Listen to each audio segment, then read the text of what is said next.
And all of our panelists up here, thank you so much, guys, for dedicating your part of your afternoon to coming out here for the second year in a row. Are you all excited? Spill your guts day. So if you could introduce yourself, starting with Stephen, that'd be great. Thank you. Steve Pruitt with Remax Real Estate Group. I've been in real estate a little over 13 years. Started July of 2005, so coming up on 14 years. Born and raised here locally, done primarily residential real estate the entire time, and been in a couple different Remax offices, owned a brokerage for a while, and thoroughly enjoyed the career and all the ups and downs over the years. So. Good job. I'm Patrick Muldoon with Muldoon Associates. Can you use the microphone, please, Patrick? No. Is it not working? It is. Oh, okay, thank you. Is it? Check. Sorry about that. I'm Patrick Muldoon with Muldoon Associates. This will be my 25th year in business. I got licensed in 1994. Second generation realtor, native to Colorado Springs. I now live in Pueblo. We own, my brother and I, 2 offices, one here and one in Pueblo. Very active, as some of you may know, at the Board of Realtors. And I appreciate you guys having us. This is like a small group, so I hope this can be a lot of back and forth between everybody. This will be a lot of fun. I'm Tina Swan. Was it working? Oh, good. Okay. I'm Tina Swanger with Remax Properties. I have been in real estate since 1991, 28 years. Actively since 94, though, when I got licensed in Missouri. I actually started selling real estate in Missouri, but I came here in 1994. Have been working with Remax Properties. I also worked with Becky Glorio, who was with Berkshire Hathaway. That was now Berkshire Hathaway for a little while, so I got to learn a lot from a lot of the best real estate agents. I currently have a team, a buyer's agent, an assistant, and a technology expert. And I am currently looking to double my income this year. Hired a business coach, so I'm really excited to help share what I've learned, the mistakes I've made, and I appreciate you having me here. I'm Manuela Vicepo. I'm with Pink Realty. I'm sitting in for Monica Breckenridge because she had a emergency this morning. Her cat passed away last night, so she asked me to sit in. I mean, all of you probably who lost a pet know how it is, so I'm sitting in for her. I was licensed in 1994, 25 years ago.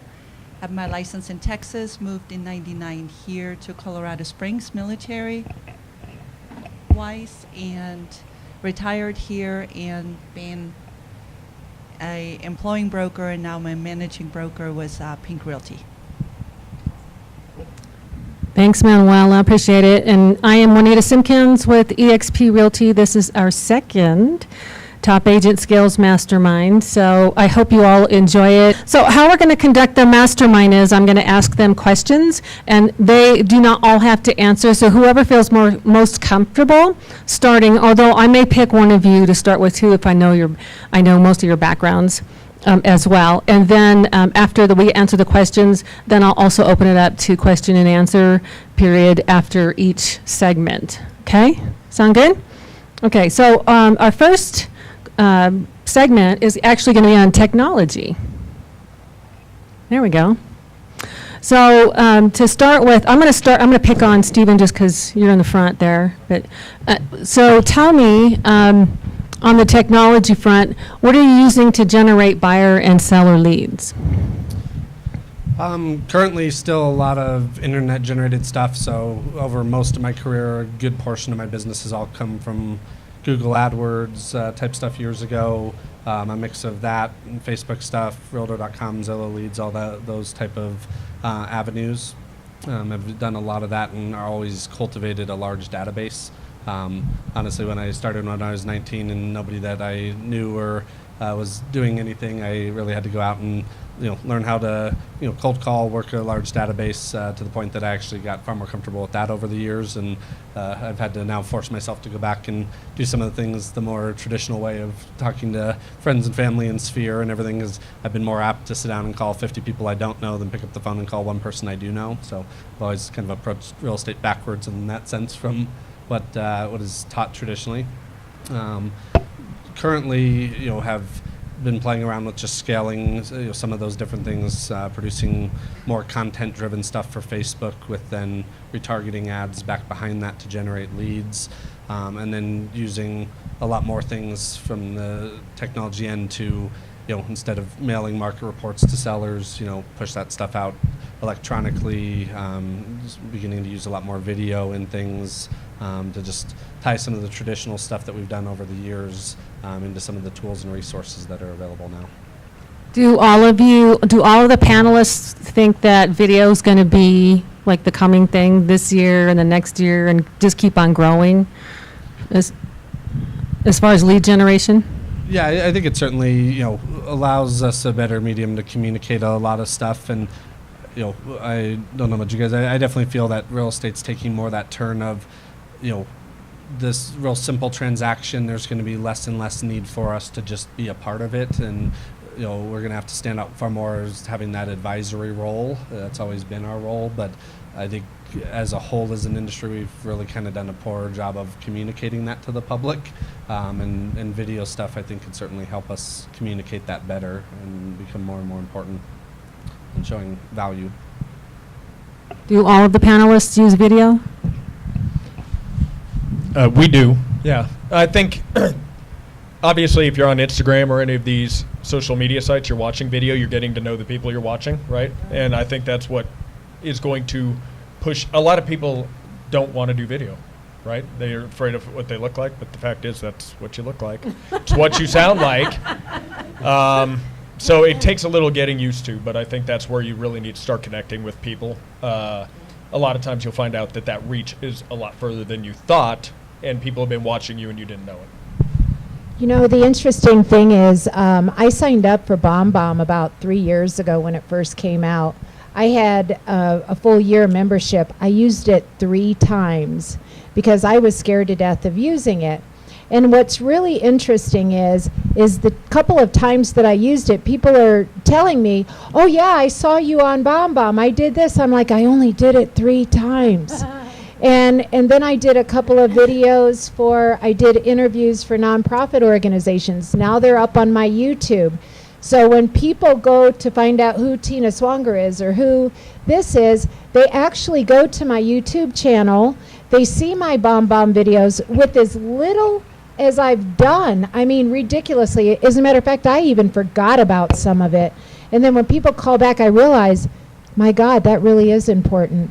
People really do care. And that's how they're learning to know who you are. And that's how they're connecting with you. And again, it, like you said, I was nervous because what do I look like? Oh my God, I got too many wrinkles. Oh, I got to get some Botox. You're gorgeous, Tina. No, what are you talking but about? Here's the deal. Is how we feel about ourselves, that restricts us from doing the things we know we should be doing. And the video, I think, is really important because that's how we convey who we are. That's how we reach the people that we know, like, and trust, who need to know, like, and trust us. And that's how we share who we are, is by video. Because there's a lack of connection, and that's how we're going to be able to do it. Especially on social media. And I think Pink Realty or Monica has done a lot of videos like a long time, and I don't know if she first started it, but she does a lot of videos, and it reaches a lot of people, and a lot of our clients share the videos. And just for me personally, on my Facebook page, when I shared, you probably know that we moved into our new building, and so we had those videos out there with the fireplace and everything. And even my friends from Germany kind of commented on, like, wow, you guys have like this huge fireplace. And so it just made me realize that, wow, this does go even beyond, USA. It does go all over the place, so I think it is important. And I'm still working on trying to get in front of the camera, which I'm not liking. Newsflash, you're in front of the camera right now. I know. Well, I'm getting used to it, so I just have to act like you said, we are who we are, so. Exactly, yeah. And stay right there, Manuela, what kind of technology is Pink like phasing out versus bringing in? Well, phasing out for sure is buying those zip codes, with Zillow. I think we didn't have really good response. You just spend a lot of money every month and you're really not getting anything off that. And so we're phasing out of zip codes. We do still have the Premier Agent. We're a Premier Agent at Zillow, Trulia, and Realtor.com. It does help because especially when you have reviews.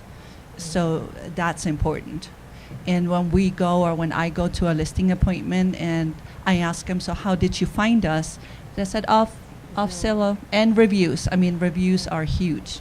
And they're like, oh, we just looked at your reviews and you had very good reviews. We're doing the same thing. We're on Zillow. It's not working like it used to. We've made our rep very aware of that. I would say on the social media side, it can work against you too if you are posting crazy stuff. Remember, people are Googling you. So if they're going to list, and you don't have a personal relationship with them, they are learning about you from your other medias. And so if you're doing crazy, it's not going to help you out. I showed up to a listing appointment 2 weeks ago, and they knew everything about me. Like, it was crazy. They're like, yeah, so company's been around 39 years. I'm like, yeah. And then they just start listing stuff. I see that you're this, you did this, right? And that's because all of that's on social media. Now, if I had a whole bunch of crazy on there, it probably wouldn't have helped me. And I see a lot of crazy in the social media world. I would also say if you want to boost your profile, LinkedIn, make sure your LinkedIn that's going to be typically the first that pulls. So you have to have a robust LinkedIn account. And honestly, before Zillow, you want to have your Realtor.com. Even if you're not advertising with them, you get that for free. And it's going to be something that pulls typically between 1 and 2 when they Google you. Okay, so I was just saying that I hired a business coach recently, and it's been the best thing that I ever did.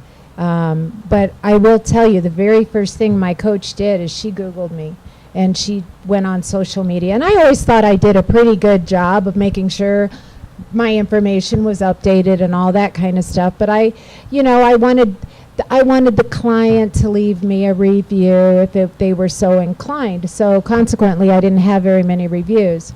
So my coach said, I tell you what, you have a client appreciation event, you give them a gift card if they write a review for you. They already know, like, and trust you. They're your favorite clients. You invited them. You're giving them free pie. Have them, do a Zillow review or a Google review, and then give them a free gift card. Okay, so I'll bite, $5 a piece, no big deal. Give them a card, show them how to do it, give them the link and everything. Do you know that very next week I got $2 million clients? Wow. 2. And probably 5 other ancillary clients. And they all found me from Zillow reviews. I could not believe it. I was floored. I almost started crying because I felt so stupid that I hadn't done it before. And of course my coach was like, see, I told you. So that is how important that is. I just wanted to touch on the reviews. It just makes me feel good when I walk into a listing appointment and they say, oh, we see you have like awesome reviews. And you're like, yes, we do. It feels good to hear that. And I'm sure everyone has clients, and just ask them for their reviews and give you recommendations, because I think you're just halfway there, getting the listing. Mm-hmm. Yeah.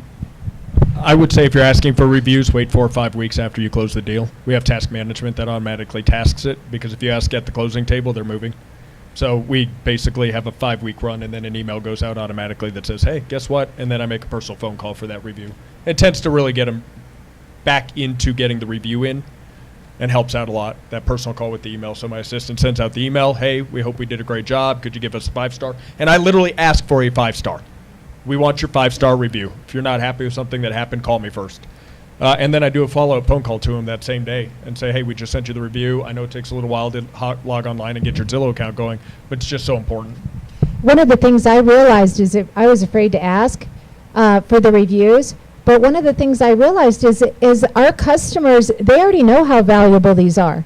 And they're more than willing to share. They're more than willing to give you your reviews. And yes, asking for the 5-star reviews, there's absolutely nothing wrong with that. You know, for me, I was like, oh, I don't know, and I got to get over that. So.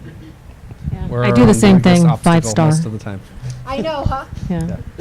Ask No for fear. it. So what are some of the technology platforms and apps that you guys use that you just absolutely love, could not do without?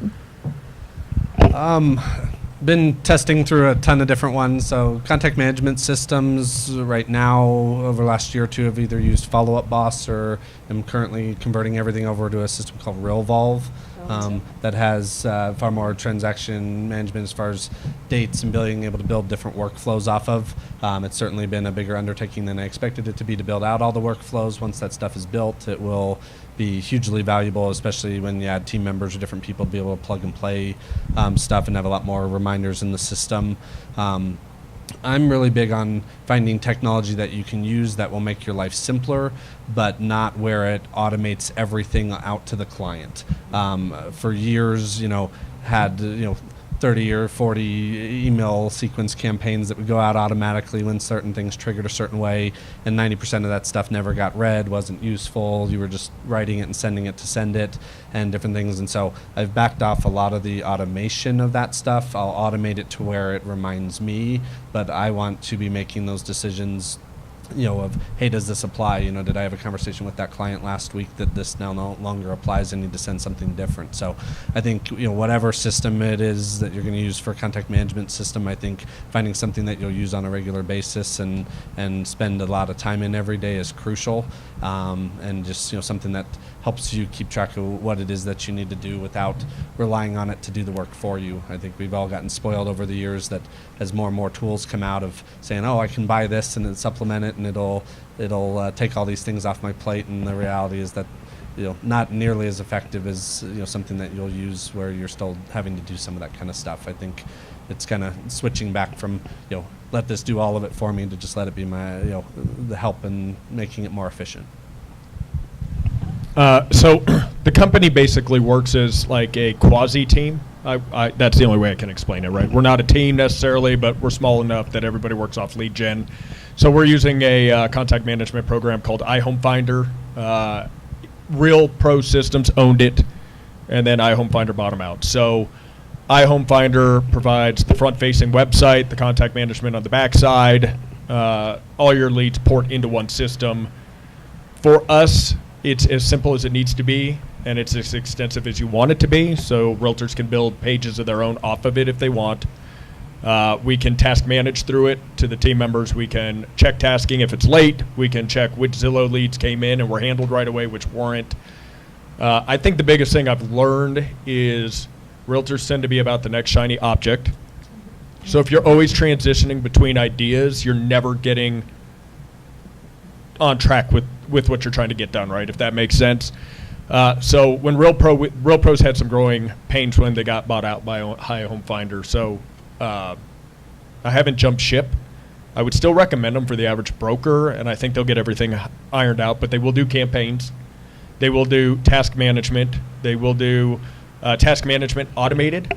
So it'll task you each morning on everything you should do in that day and who to contact and who to email. And then if you don't want it that extensive, you don't have to. Then you can just go in and have all your contacts there. So I think find something you'll use is more important than something that will do everything that you're not going to use. I would make sure it's got a mobile platform because a lot of it's on the phone, and a lot of contact management systems don't give you mobile accessibility all the time. So those would be the two biggies. Simple, and you're going to actually use it. I also am now switching over to Realvolve. I haven't started yet, but I've been a loyal customer of Top Producer for a very long time. Prior to that, I was with Agent Office. I transitioned to Agent Office because it was a online platform instead of just a desktop. Of course, that dates me a little bit, but then I got back to Top Producer. Realvolve has actually adapted to our real usage, mobile platforms and so forth. I did a presentation. Anything that you do, learn how to use it. My biggest problem was, even though I've used Top Producer for probably 15 years, I still didn't understand all the stuff it did. And one of the things that I've been really working hard to do is to try to understand what it all does, because I have so much available to me that I've been paying so much money for, and I don't know how to use it or never made the time to use it. If you're going to spend money on something, learn how to use it. And if you're not going to learn how to use it, don't spend the money. Lead with revenue. That was one of the things one of my mentors told me at the beginning, and I kind of lost track along the way, but lead with revenue, and that's huge. What's the big attraction for Realvolve, if you can explain that to the audience? You and Stephen both. So for me, it's a matter of, so most contact management systems are great at keeping, contact tasks you want to do as far as follow up when you're trying to get somebody through the buying process or different things. They also, what the piece that they have is you can also plug in, say, all of the dates from like your contract or different things, or even dates of like their home sale and home purchase dates, their anniversary dates, birth dates, different things like that. And all of the workflows can function off of reminders based on those dates. And so most CRMs have action plans that are linear, so A, B, C, D, E happen. Well, most times in real estate, that's not the way things work. So you typically would have to have all of these different things built out and just switch them from one action plan to the other. With Realvolve, you can have 3 tasks that happen, and then if one of the tasks is buyers pre-approved or buyers not pre-approved, it can come up with a checklist. You check one of those, and then it will kick off a separate workflow that has an entirely different set of tasks depending on how you answer those type of things. And adaptable. And it can also have where, as you shift dates in the back end of that system, all of the reminders, whether it be an automated email out to people or reminders to you, shift off of, this happens a certain amount of days after this is completed. So like half the CRMs I've ever used, if you assign a weekly call to a person and you haven't called them for 4 weeks, you have 4 overdue tasks there, and you're sitting there looking at your task list being like, there's 300 things here, like how am I ever going to tackle this?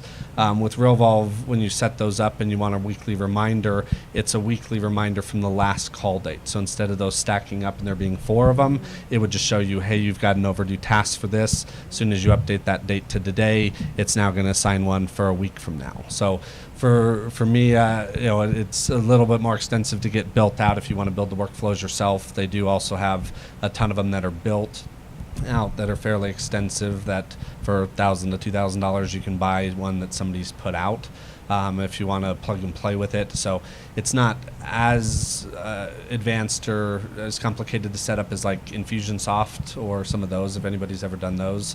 I've spent not tens of thousands, but thousands of dollars on Infusionsoft, and to never fully get it set up and get frustrated with it and dump it.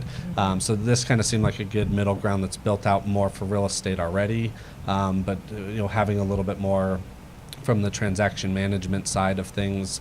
And for me, as I want to get more to adding more team members and an assistant to help handle some of the back end stuff for different things, it takes all the things that I just would do on my own and can put them into a system that I can duplicate easier. Do you use e-contracts too? Yeah. For transaction coordination as well, or do you I've totally never- use Realvolve? Yeah, I've never really used the contracts piece for that, for the Okay. transaction management. So that's where this had that, and it's a little bit more extensive with that and different things there. So I like again having everything into one database. For too many years I've had IDX backend of the website, contact management system for this other thing for past clients, and you get 6 different systems, and you don't spend nearly enough time in any of them that they all end up with a ton of overdue tasks and a lot of waste. So one other thing about Revolve that I know is I can put Lead Street in there, I can put Zillow in there, Trulia, Realtor.com, and they will all go to the same database automatically. Not only that, Realvolve will automatically sync, and I'm not a rep for Realvolve, but it automatically syncs not only my calendar, but my assistant's calendar, my partner's calendar, buyer's agent, my technology expert's calendar, with the workflow that is assigned, easily integrated to all of our Google calendars Oh my. automatically. So I don't have to go to top producer and find out where all my tasks are. I don't have to go to Google to find out and then cross-reference and then double duplicate all this stuff, because I hate duplication, because I always miss something. But this That's is, huge. it's highly integrated. But that's yeah. I actually just recently heard about Realvolve a couple of weeks ago from my current coach. She was swearing up and down about it, and I'm going, yeah, well, what's so great? But she built it out, and so she said hours upon hours, But if you coach with her, you get all that for free. So anyway. Well, I think both that and then Brivity is the one other system that Ben Kenny built on the KW agents that has a lot of that piece with the transaction management stuff and a front-end portal for clients to see what tasks you've done and different things. Brivity's built out a little bit more, though, where you have their website and all of the different components. So Realvolve is more of a standalone CRM that you integrate with the other things that you've got in place currently. And everything than Brivity is, but both are kind of that next step up from your basic CRM into some of the transaction management stuff as well within that. Awesome. Okay, so where do you all now generate your leads from? What are the top places that your leads come from? Most of mine is still internet-generated leads. It's gotten far more diverse. I still do get some stuff off Google pay-per-click stuff driving to IDX site. Some of it has been more agent referral stuff. So I've built out some good relationships with some agents in a couple different areas in Texas and a few in Denver and different things that has actually provided quite a bit of business. I've got one agent out of Texas that is actually running like a national team off of Zillow leads, where he's buying leads in 30 different markets. They spend like $100,000 a month on Zillow leads and everything, and distribute them out. And those are things that even 13 years in, I'm still looking at. I'm still happy to pay a referral fee or a split back to somebody else if they're footing the bill on that stuff. Yeah. Because there's times where I know there's enough that comes out of that to make it worthwhile, but I like not writing a couple $1,000s a month check to Zillow. And Big tidbit, right? 25% referral fee over spending tens of thousands of dollars on leads online. Well, and I think, regardless at the end of the day, if you average it out, if you're dumping the money in up front, half the time it may not be 25 or 30% of it that you're spending, but you're at least spending 10 or 15% of everything that you're doing, and all that, and it's coming out regardless. And so What's your average ROI at? really depends on where the leads So come from. really? So from one to the next. So conversion, do you keep track of your conversion ROI? So internet leads definitely is low conversion. So for years it was with like Google pay-per-click stuff and everything. It was always like 1% to 2%. So I had to have $1,000 to $1,500 into ad spend, generate 100 leads. You'd get a hold of 20 or 30 of those, and you'd close 1 or 2 of them over the course of a 6 to 12 month period of time. And I really think being realistic about where your leads come from and time frames. I've had over the years so many agents say internet leads don't work, and it's like, well, yeah, if you call them 3 times and then never call them again, of course they don't work. The longest client I've closed from an internet lead was 3.5 years from the first time I talked to them until they bought something. And I didn't talk to him every week during that, but I at least had a system in place that I was in touch with them once a month or different things there. So to me, when you look at different lead sources, it's a matter of different buckets kick out things. I haven't been opposed to buying some of the Realtor.com or Zillow stuff over the years, just because that's typically more your 30, 60, 90 day out type of lead versus somebody that hits your website and registers is more of a 6 month to a year type of thing. And then your immediate referrals are the things that pop up and are ready to go now a lot of times. So I've always been a big believer in that, if we can have things coming out of a lot of different buckets like that, it helps grow that sphere you have to work quicker. And as long as the return's there over the years. But over the years on Google AdWords, I've probably had like a 600% return on any dollar I've ever put in Google AdWords. So even if it's a pain in the ass, I don't want to do as much of it of cultivating a huge list of people anymore. But I'll go back to it any day and make the calls. Exactly. Patrick, what do you all use? So I'm a non-competing broker, so all of my personal business is my own referral base, so the agents don't have to worry about me cherry-picking leads. I know that's not everybody's company, it's just mine because we're small. So most of the lead gen then comes in off, we have Zillow. Craigslist in Pueblo works. You know, you have to know your market, and I will tell you certain things work here that don't work in Pueblo. Mail-outs work in Pueblo. Mail-outs here are okay.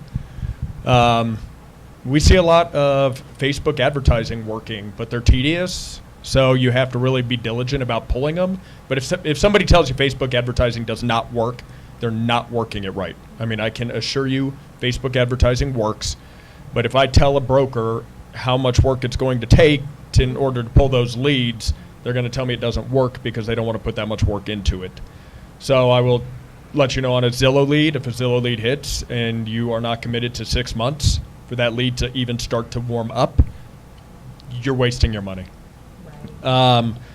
Everybody thinks they throw a couple grand at Zillow and they're going to have leads pop right away, and if you do, that's great, that's a bonus, but the fact is, an internet lead, 6 months, these people are starting to look when they start to think about buying, not ready to buy. So internet leads are going to take us anywhere between 12 and 15 points of contact, and it's going to take us between 6 and 8 months. And that's most of the Facebook ads we do. That's most of the Zillow we do. The brokers are diligent about doing that. I keep track of their tasking inside my system, so I know if they're doing it or not. We get a lot of 1-800 call captures still, which a lot of brokers gave up on, and it still works. Okay, how do you do that one? Because I haven't seen that work in a long time. It's funny because that's what I hear. That's why I'm glad you guys quit doing it. We got it out of him, right? Yeah. So signs, 800 call. Hey, there's only like 10, 12 in the room, I mean, so hey. honestly, again, it just comes down to the fact that people say it doesn't work and then they give up. Somebody pulls a flyer and calls the 1-800, it captures it. So flyers and on the sign, right. Correct? And then it's up to us to do our job on finding out how to get to the bottom of what they're looking for and why they pulled that flyer. It's just, agents are notoriously bad at follow-up. So I can tell everybody in this room everything you can possibly do, and maybe one of you pulls something and does it, and the rest of you go, it didn't work, and you're on your way. So I don't mind sharing the fact that 1-800 does work. 1-800 works extremely well. The person pulled a flyer for a reason, and we close a lot of real estate every single year off 1-800 call capture in different areas. So I would say try it. It goes through a system. It ports into our contact management system again. It then gets auto-tasked out to the broker, and the broker starts their follow-up. And it could take one call. It could take 3 texts. We actually use the book, The Conversion Code. If you haven't read it, read it. And it lays out exactly the form and time period that you should probably be reaching out to people. I love Chris Smith. Does anybody know Chris Smith? Conversion code. Oh my goodness, he's amazing. So they basically say, here's how you're going to convert these leads, right? So they're going to tell you exactly the time frame on what you're going to do. So what we did in the office then is we took their time frames and we created an action plan in our contact management system. So when the lead hits, we can assign that plan. Then every day the broker wakes up, they've got their text, their calls, and their follow-up they have to do, right? So on day 1, it may say make a phone call. On day 2, it says text. On day 7, it says email, if you've got an email. And you're going to work through the system, and you're going to work 12 to 14 points of contact. And I tell people they're either going to tell you to hit the road, or they're probably going to do something in the future, and you've got a good database started. So I would suggest that all of these work. They just tend to fail because we fail the system, not the system fails us. Door knocking works. I know a lot of people who make a lot of money on listings that door knock, and I will talk to 9 out of 10 agents, and they say door knocking doesn't work. It absolutely works. They say the same thing about open houses. Open houses don't work. Mega open houses work. Mega. Has anybody worked a mega open house? Mega compared to a regular open house. Lots of work, but We call them it's open worth houses on steroids. Worth the effort. Exactly. It's a 10, 10, 10. Worth the effort. Yeah, definitely. Because it shows people that you're competent, you know what you're doing, you get belly to belly, you get out there and you And a just whole work it. weekend, not just 3 hours on a Sunday. A Yeah. whole weekend. Yeah, but it's totally worth it. Not even a weekend. I mean, we've had great luck at Friday night.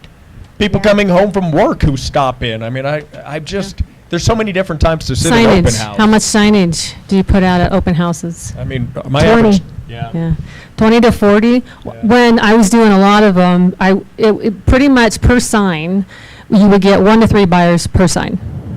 So if you want that many buyers at your open Gotta house. do balloons, Yeah. do flags, something that makes it. Boombox. I used to put a boombox out. One time I got a buyer seriously, they were going down the street and it's playing the same radio station, and that's why they came in. And I went, sweet. It was pretty funny. Well, and I think consistency, that's the key. You know, do the open houses. I see agents, it didn't work, so I'm not going to do open houses anymore.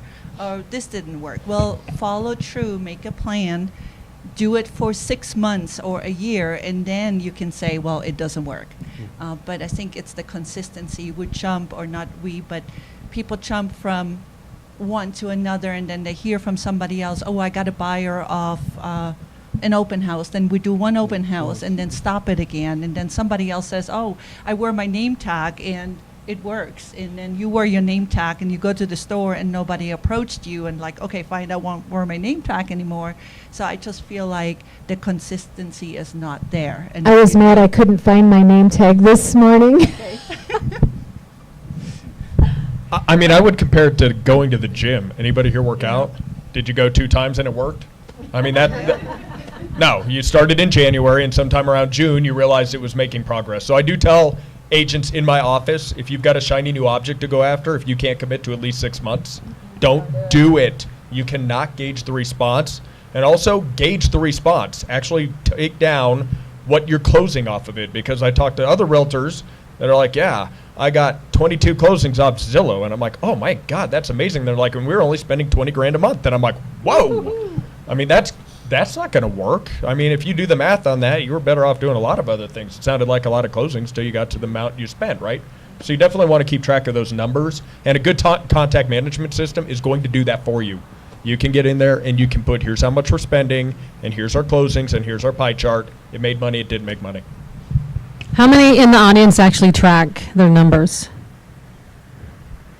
If you don't, I highly recommend that you do find a program that you like. I used more GCI.com.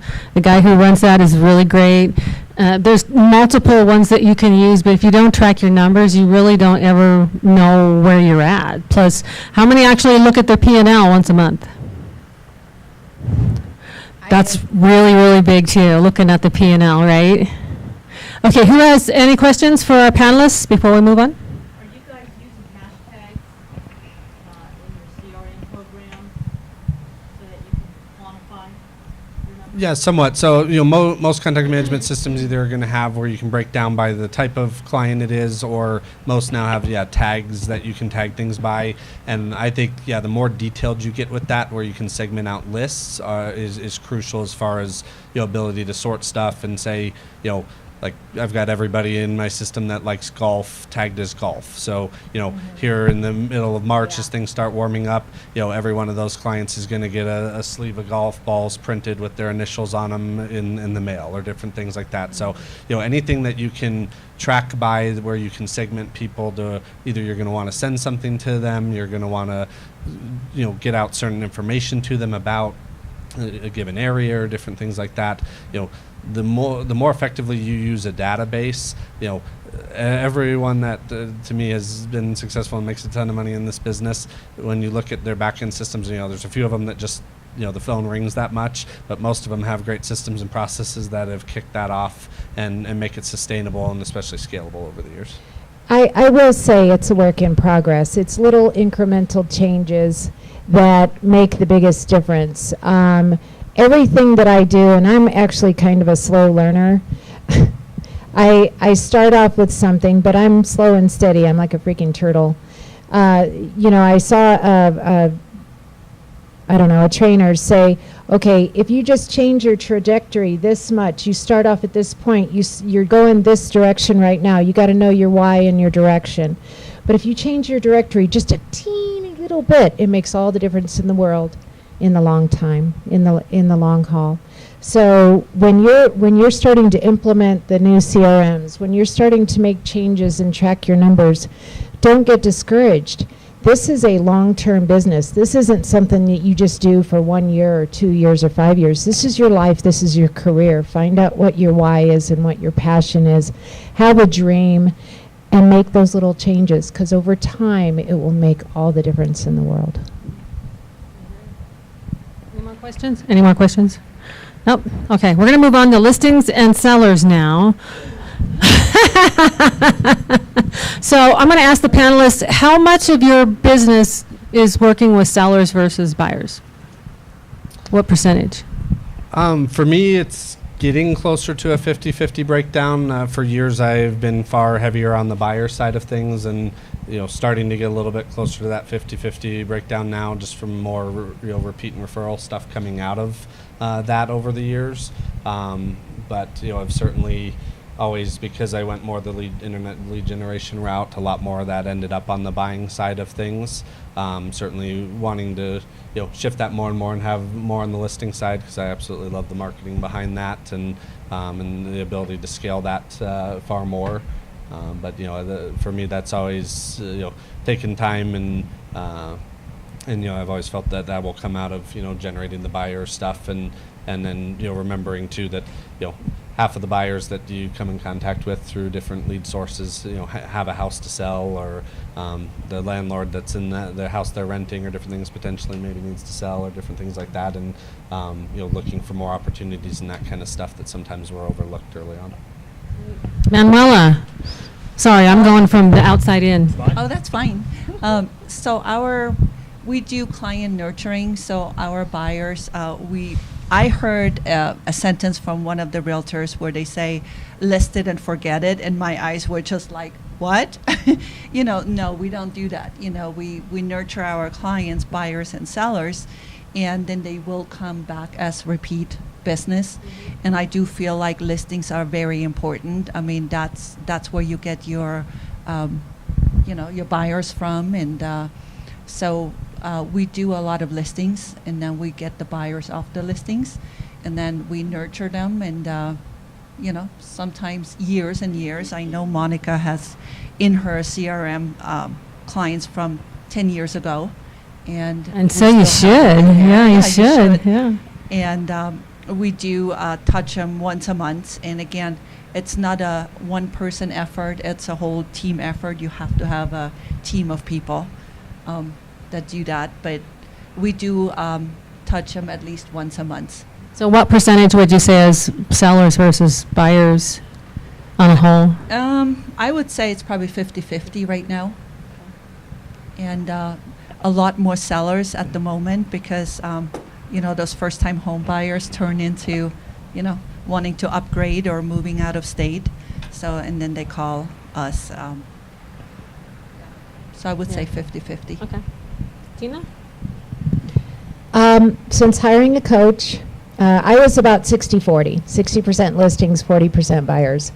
I had a buyer's agent that I was given all the internet leads to, and then I was just working repeat referral, whether it was buyers or sellers. But I want to double my income, and I want to double the amount of volume, and I want to start to focus on things that I know that I'm good at, and so I'm shifting my skills. My goal is to be 90% listing agent. The reason is my interesting statistics out there, facts, 6.5 buyer leads off of every listing. So when I get a listing, that means 6.5 buyer leads will go to my buyer's agents, my staff, my clientele, whether it's from the sign, from Zillow, from whatever. So as a rainmaker, as a team leader, as a generator, my job is now 100% listings. Now I'm going to get buyers because those sellers need to buy a house or something like that. But my goal is now list to last. That is the goal. And speaking of that, I know it's off topic just a little bit, but there's so many predictions out there right now that, we're going to have a declining market this year, it's going to tank, blah, blah, blah. What is just a real short for each one of you, or just a couple of you. What do you think is going to happen in the market this year? Do you want to go first on that one? You. 50 words or less. Just kidding. I think there's a good chance we're going stagnant in the real estate market probably this year. Do you think we're going to increase on REOs? Yeah, I would say that we're absolutely going to increase on REOs. I've heard that too from quite a few investors across. And if nobody knows, Patrick has actually, in the heyday, dealt with a lot of REOs. Passed down from you worked with your father quite closely, right? Yeah. He for actually many just years. Retired. Yeah. Oh, good for him. Yeah. So, Yeah, I mean, I would agree. You know, I think we're gonna stagnate. I don't see any of the economic conditions that are gonna cause like a huge downturn, especially if rates stay stable and different things. But you know, I think pricing has come up enough that we'll see slight increases of it. But until maybe a little bit of that until inventory gains and catches up a little bit. But I think it's healthy for us to get back to that balanced market. I think that's makes a lot of things operate smoother and different things, and makes it a lot easier for us to help clients on both sides actually make things happen without it being one way or another, and without us just trying to pound on one side of that and sell people on stuff. It's just a market that allows everybody to go after what they want. hopefully more listings, less multiple offers. 'Cause not all listing agents know how to work multiple offers correctly. Just my 2 cents worth. So let me ask you, as far as listings and a seller, what do you think a seller looks for? What are the key things that you think a seller looks for before they hire an agent? For me, it's both marketing and communication. A little bit of its interpretation of the market. They're going to have their opinions of it. But I think it's a lot really educating a seller on, how do we look at value, what marketing is actually effective and what's just put out there, what's done to, more for seller appeasement than actual effect. I think there's always going to be a combination of those things. But, being realistic and, communicating well with the seller as to, what to expect out of different things. And I think, the more transparency we have in what marketing is being done, what's the result of that, and really what's the expectation of it. What would you do to personally, if you were going up against, let's say, the top listing agent in Colorado Springs, what would you do to impress the seller to try and beat out the other agent?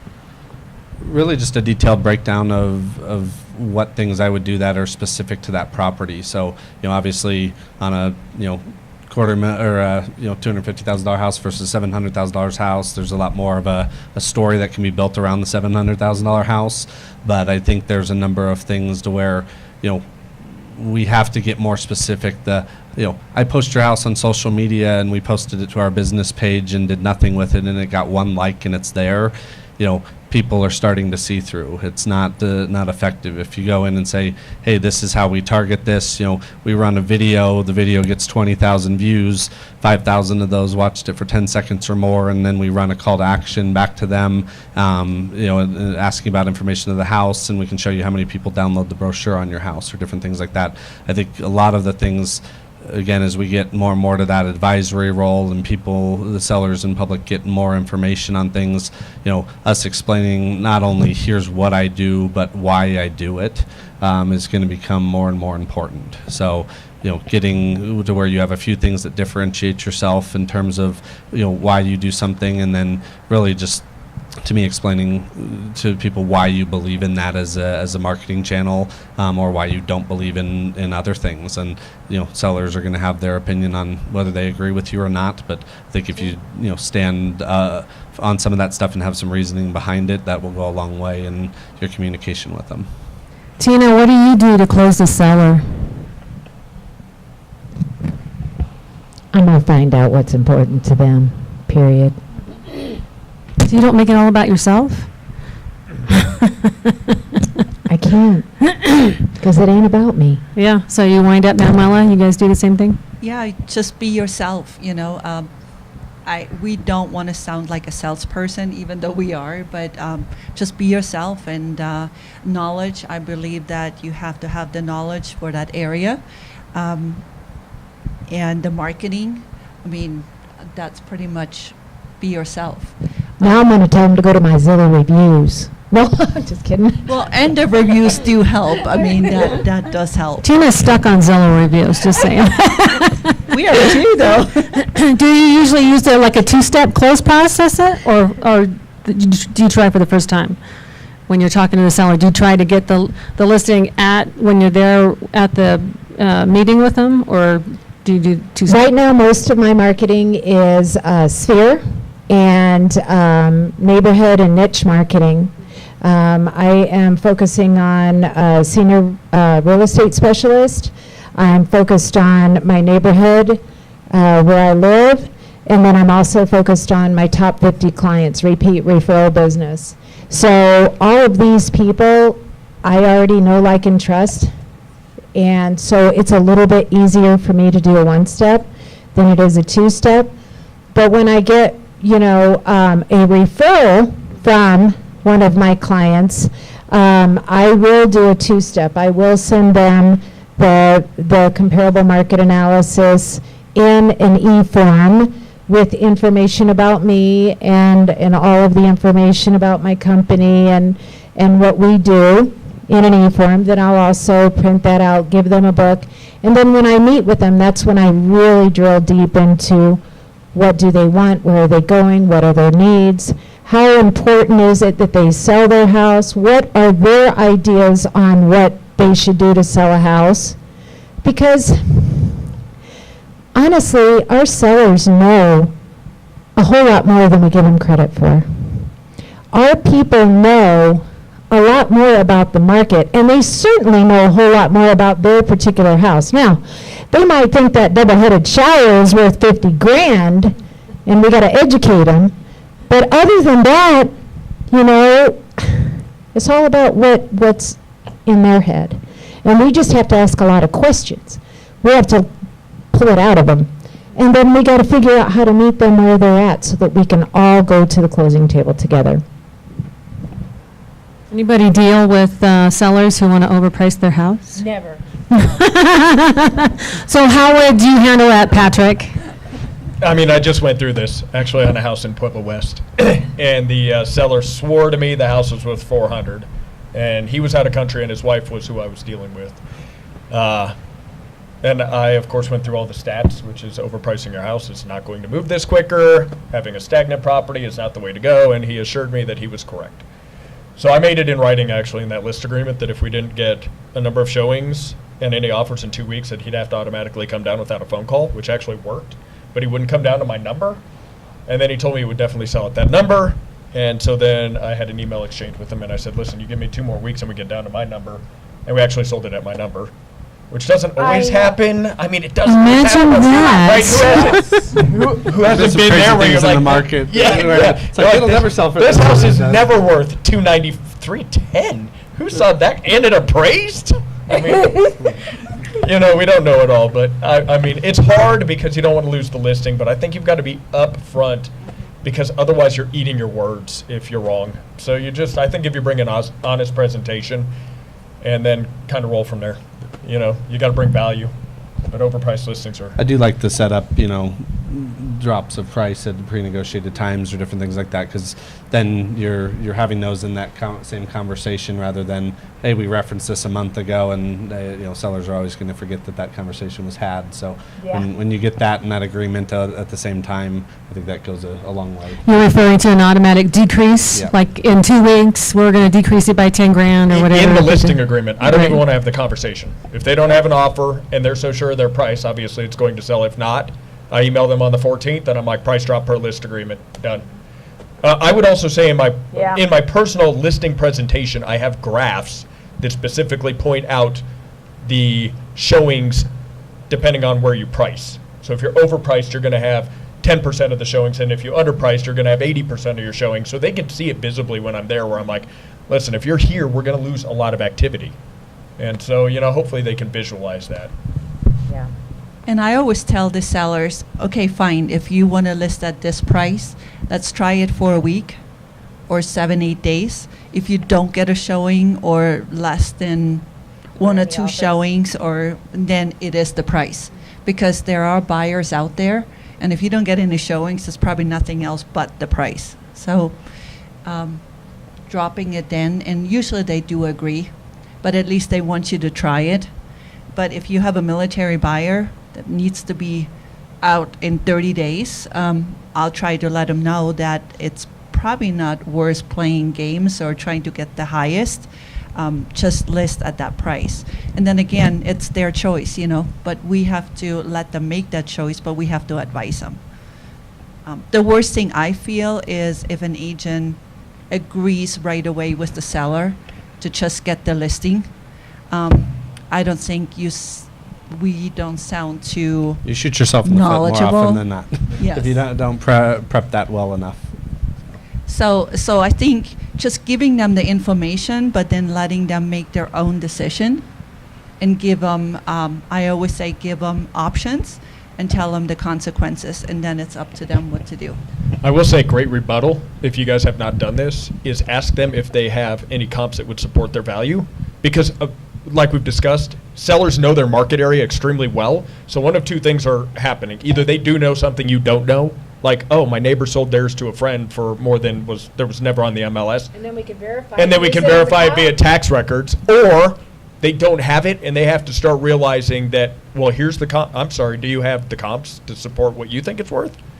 And, that sometimes brings them back down to the correct manageable level.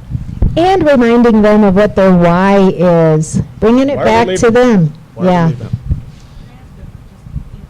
Do you get people who ask, well, Zillow said All the time. The good news is you can point out Zillow's own disclaimer, which states it could be 10% off in either direction. And you're like, do you want to go 10% less also?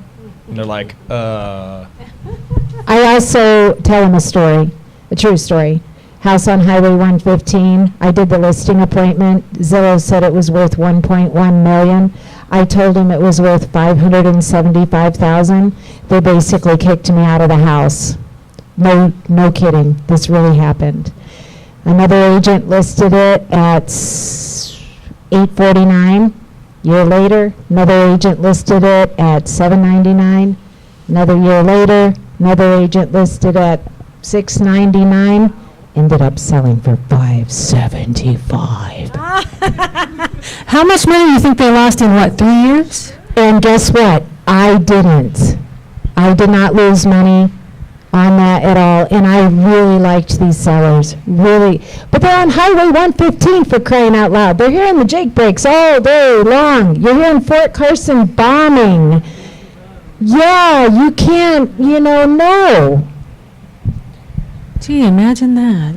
Over time, too, I'll talk through that, Zillow uses a lot of things that get labeled as sales and county record. And so I've gone through over time and found some addresses where it's been recorded as a sale, where it's, a $500,000 house that's at $240,000 because it was a cash out refi or different things.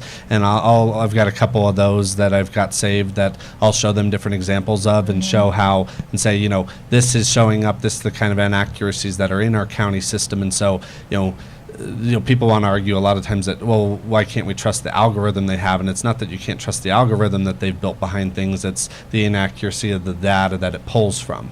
And so when you can point out examples of that sometimes to people and explain, okay, if this house were down the street from you and it was at 240, don't you think that would skew that either way? And you can find examples of that in both directions. And just, again, it comes back to the education piece for me of, instead of us just standing on our high horse and saying Zillow's wrong, Zillow's bad, explain why. Explain why there's inaccuracies, what's good and bad about it, what we like about leveraging the portal for marketing for their listing, but why other things about it aren't good. When you can define that, you don't come across as just the person that has a stance on something. An algorithm does not take into account Highway 115. Do you all do a combination of online and offline marketing for your listings? A mix. more online, and I always try to make sure that any of the offline stuff drives back through the online. And the offline stuff will depend on the type of listing and where it's at. So I'll still do, I have little mini brochures that are like the size of a business card folded in half that have details about the house and my information on the back that I send out with handwritten notes to like the 200 houses around stuff. But I only do that in neighborhoods where I potentially want more listings or where I feel it's a neighborhood where there's probably a decent amount of renters that may be an actual buyer for that. Who do you get to write those little notes? They're printed from a So that local looks print like shop the here, so handwriting, it's the yeah. handwriting and different things. And then, all of any print stuff I do, for me, it's always been really important to have real high-end stuff, so thicker card stock on everything. And, really just, decide kind of what you want your brand image to be and keep it consistent across the board. That, to me, less of that going out, but it being, consistent is key. And a lot of times when we start looking at, okay, I'm going to blast 1,000 flyers or postcards or different things, we go cheap on quality, and it doesn't serve us as well as if we were more targeted with that list and did 200 of them at a higher quality. But. Great. Thank you. Any more questions? Go for it. Do you guys do pre-listing packets or listing packets of any sort, and what does that entail? Does that help you? I've seen it in classes a lot, and I don't really, that was one of those things I haven't made the change for. I just kind of go by the seat of my pants sometimes, so does that help? We do listing packets. We take them to the client for them to review and leave them with them. Ultimately, we do it on CTM, e-contracts, but there's a lot of clients out there, they're elderly or they don't use the computer. So we do the listing package and then leave it with them for review. But then again, we'll go back to CTM. And we do include the CMA, the listing agreement, and all the disclosures. I do too. Gosh, I wish I would have brought an example of the buyer and seller package, because I would love to share that, because it's one of those things where it really gives some good information, and we incorporated a lot of really great information for the sellers, and I would love to share. If anybody wants me to send them my packets, yeah, I can send you the electronic versions of That'd it. be great. Thank you. It's really, really good. I took a class on it about a year ago. Yeah. And really, information stuff like market data, sometimes that helps people that are numbers oriented, or different things they put in there. It's not about themselves necessarily, Yeah. but a lot of information. I have the standard blanket listing and buyer as far as what the process is, who we are, testimonials. But then I also have a separate one that's tailored specifically for their property, the market valuation, the breakdown, actives, pending, solds. And then I also give a range of value before I see the house, because I don't know how clean it is, how it smells, so I don't want to pigeonhole myself into a value, but I also give that to them ahead of time. I mean, sometimes it's totally nothing that's on. That's why I always ask them when I'm on the phone, so what improvements have you made since you bought it last? Because one time I went to a house and I was like, okay, yeah, this house is only worth 260, and I get there and they completely added 1,000 square feet. Right? And I was like, gee, that was dumb. And I think even though with technology being out there, people still like to look at paper. When we leave, they just like to look through, and it gives them an opportunity to read through the listing agreement or all the other paperwork. And then if they had any other questions, then we can call them back. And for me, it's kind of, I'll leave this here with you, read it through, and if you have any questions, I'll call you in, I don't know, a day or a couple hours, and that gives me an opportunity to call back and see if they had any questions versus doing everything, online. But the goal is kind of to have them sign right there and then, but if they're not ready, then again, we don't want to be salespeople. I guess for us, Monica is not a pushy person. We rather have them make their decision and think about it rather than signing quick, and then later on it's like, oh, how do I get out of it? So just, let them make their choice, because if they're really determined to go with you, then they will. Yeah, so we've got branded packages when we go, and basically what we've done is we use OneNote And so if you've got one note, we can save everything off into OneDrive, which means I can actually change everything on the fly. So anytime a realtor jumps in to grab a listing package, it's already changed to the current market data on the backside. So they never have to worry about it over and over again. Nice. So if they're going into Pueblo, they grab the Pueblo listing package, they add their comps into it, they bind it, and they're out the door, and it's got everything up to date for whatever those stats are, same in Springs. On the buyer side, obviously you don't necessarily have those stats changing all the time. So the buyer side, it's just actually rolling out this week. Same thing, it's in Dropbox, so I can change it on the backside. And if people grab it, it's up to date, but it goes through what to expect in the buying process. And we did this cool little infographic with two little people walking through the buyer's process, and then that references back into what a buyer should expect. Because often when we meet with buyers, they don't necessarily, especially first-time home buyers, but honestly, I meet with a lot of buyers that have bought houses that don't know how they got to the house buying part, right? They're like, oh, I didn't even, like my last agent didn't even explain any of this to me. Like, how'd I buy a house? So it like has this people, and then you open it up and it says, here's what to expect and the cost to expect with it. So that way, if you've got a one-on-one in the office, which is the only way I pre-qual buyers anyways, like they have to come into my office and meet me, then I can hand them this package, and it's branded to the company. It's got the infographic so they can look at it, and then they can flip back through it and see what their buy process is. On the listing side, it's got all the current market data for their area. And then what I personally do, because I've been caught off guard like this too, I had this listing in Pueblo. The only reason I remember this, it made me laugh so hard, because I'm going through the listing and I'm talking to the guy and I'm like, hey, I ask questions as I'm pulling comps like everybody should, right? Like on a scale of 1 to 10, what do you think your house's condition is? It's like, oh, it's a 9. I'm like, wow, that's pretty good. I'm looking at the past MLS. I'm like, 9's pretty good. And I was like, quality, like, would you say it's very upgraded or not upgraded? He's like, it's pretty upgraded. We did, like, tile floors. We redid the kitchen. I'm like, okay. So, like, I run this market. I've got my entire package set up. And I pull up in front of that house, and I'm like, I am hosed. Like, this house is a 6 on condition if I'm lucky and get inside. Like, the yard is this deep. Like, it's 2 steps away from a foreclosure. So I'm running 145 comps on this house, and I'm like, this is a 110. So I had to fold it up. I knock on the door, and I stick the whole thing in my pocket.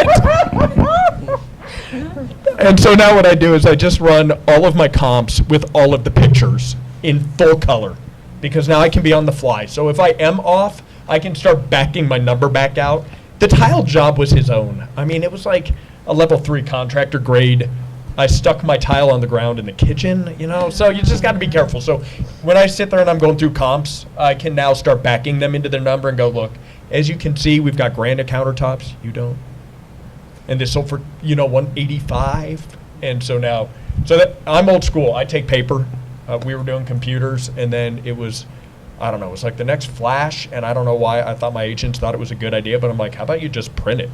That's old school. Like, yeah, it works. People like it. They keep it. Yeah. They'll flip through it. We literally came in as a listing agreement and somebody was there with their iPad, and they were like, yeah, broker just took their entire presentation on their iPad. I'm like, I'm going to leave mine. They're like, thank you. We are just we want to see. And I was like, yeah, that broker didn't get it. We got the listing because they couldn't leave anything with them. Like, there was nothing there tangible. So I think it's cool if you want to do that. Thing of it is agents are afraid that somebody's going to steal their stuff. Because there's not enough to go around, right? Right? I'm like, I'll give it to you. You know what? We got to help each other be better at what we do. You guys are going to be on the other side of a transaction. I want you to be competent. More questions? I do. You talked about the REOs. Yeah. Well, how do you find the bankers? Because the banks are the one that actually have control of those, correct? The asset managers. Okay, so how do you navigate those waters to find a banker that you can work with? Asset managers. That's like the $1 million question, That right? is. So Yeah, asset managers. in 1998, I started selling REOs. My dad handled the Fannie Mae account at that time, and I got the Countrywide account, if anybody's been around long enough to know Countrywide. Yep. My dad really didn't want to expand, and I was all about expansion. So obviously by the mid-2000s, we had expanded to be, at that time, the top REO company. We soon got overtaken, but we're back to the top REO company, if anybody's asking. And it's like everything. Honestly, it's like, how do you get more sellers? Well, you were in it, right? You built rapport with asset managers. and you became extremely good at what you did. And when asset managers left, they took you with them to new banks, and those banks then wanted to use you, and you were good with those asset managers. And then it turned into a full-time career. REO's not everything, and I'll be honest, it looks real flashy on the outside, but it's not. Anybody who's dealt with it knows that the backside of bank foreclosures is extremely complicated. We took a gamble over the last 4 years by keeping fully staffed as if we were going to get REOs again when there were none. So if you find... Smart idea. Want to talk about the Yeah. realities of the carrying costs you guys have at different... Yeah, I mean, I've got a full-time staff member that all they do is so like the backside of REO is I've got a full-time staff member that all they do is my accounts receivable. That's it, 40 hours a week, accounts receivable on bank foreclosures in 3 counties. And we only had like 22 total sales last year. So do the math on REO. Like it made no money last year, right? Or the year before. So you have to have the rapport. And now in this is an extremely tough time because quite honestly, all the banks laid everybody off. So if you were still surviving REO and you made it, it's because there's nobody else left, which means you outperformed them. And you have to have the rapport for the next person. So when an account calls me up, they want a resume. So then I can give them a resume laid out with asset manager names, 20 years worth of history. And current activity. And current activity. And so then, of course, they're like, oh, this guy obviously knows what he's doing. He's been doing it for a long time, so we use him. I mean, I think it's easier probably at this point in time to start looking at short sales because I think that's probably coming, and that is a one-on-one with the customer who's choosing you now. When bank foreclosures take off, it's typically already too late.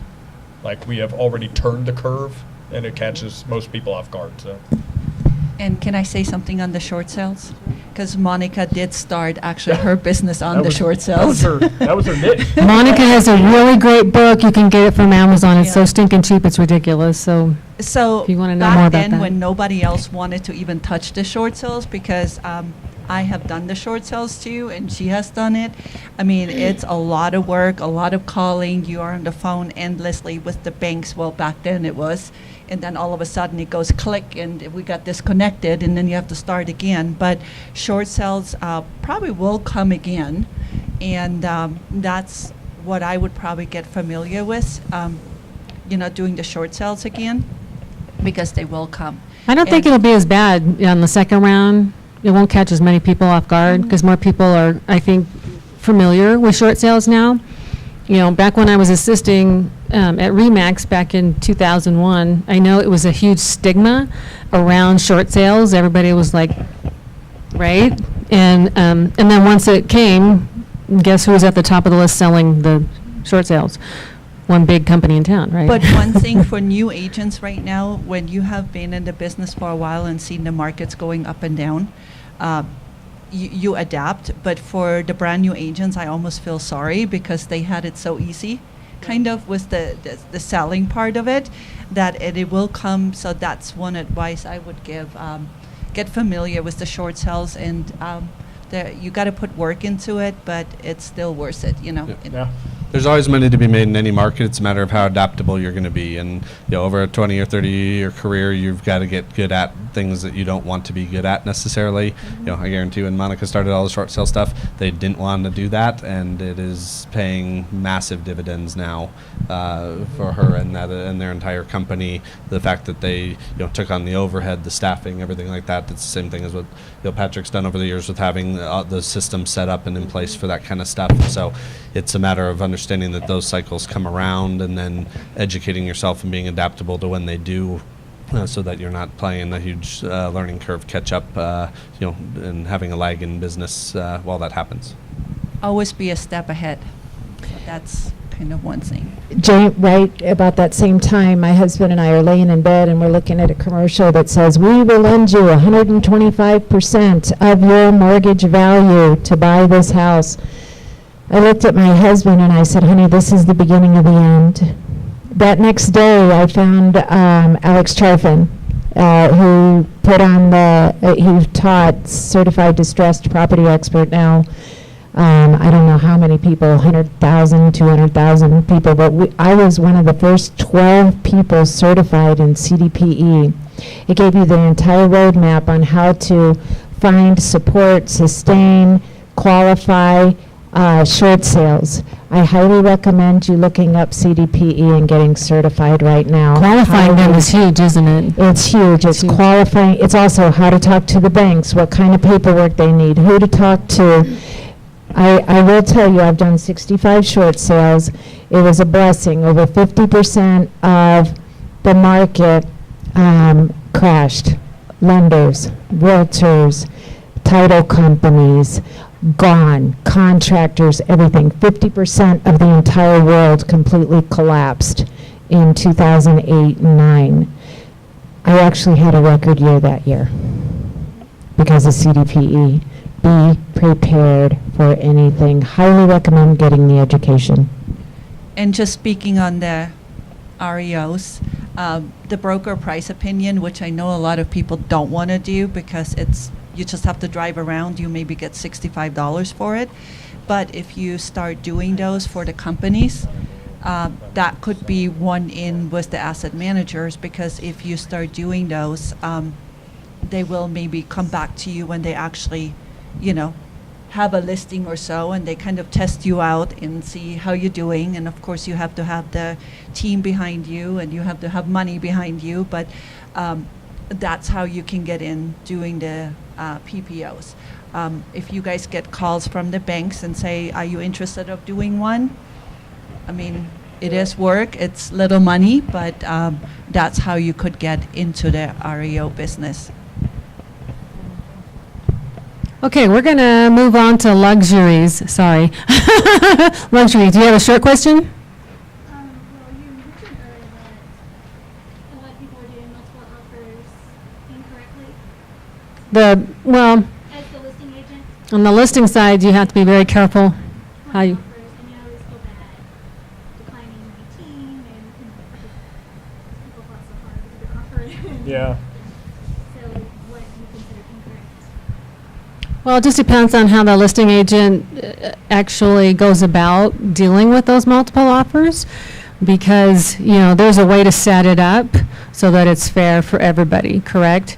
And you have to you have to communicate with all parties. There are a lot of listing agents who never even communicate that there's multiple offers. Some of them don't communicate it to the sellers. Some of them don't communicate it to the buyer agents. Okay, we do have multiple offers. I got one in, and there's another one probably coming in, so we're probably going to have multiple offers. So now the seller said, okay, let's, wait another 2 days and we'll make our decision then. I mean, that kind of communication is really huge.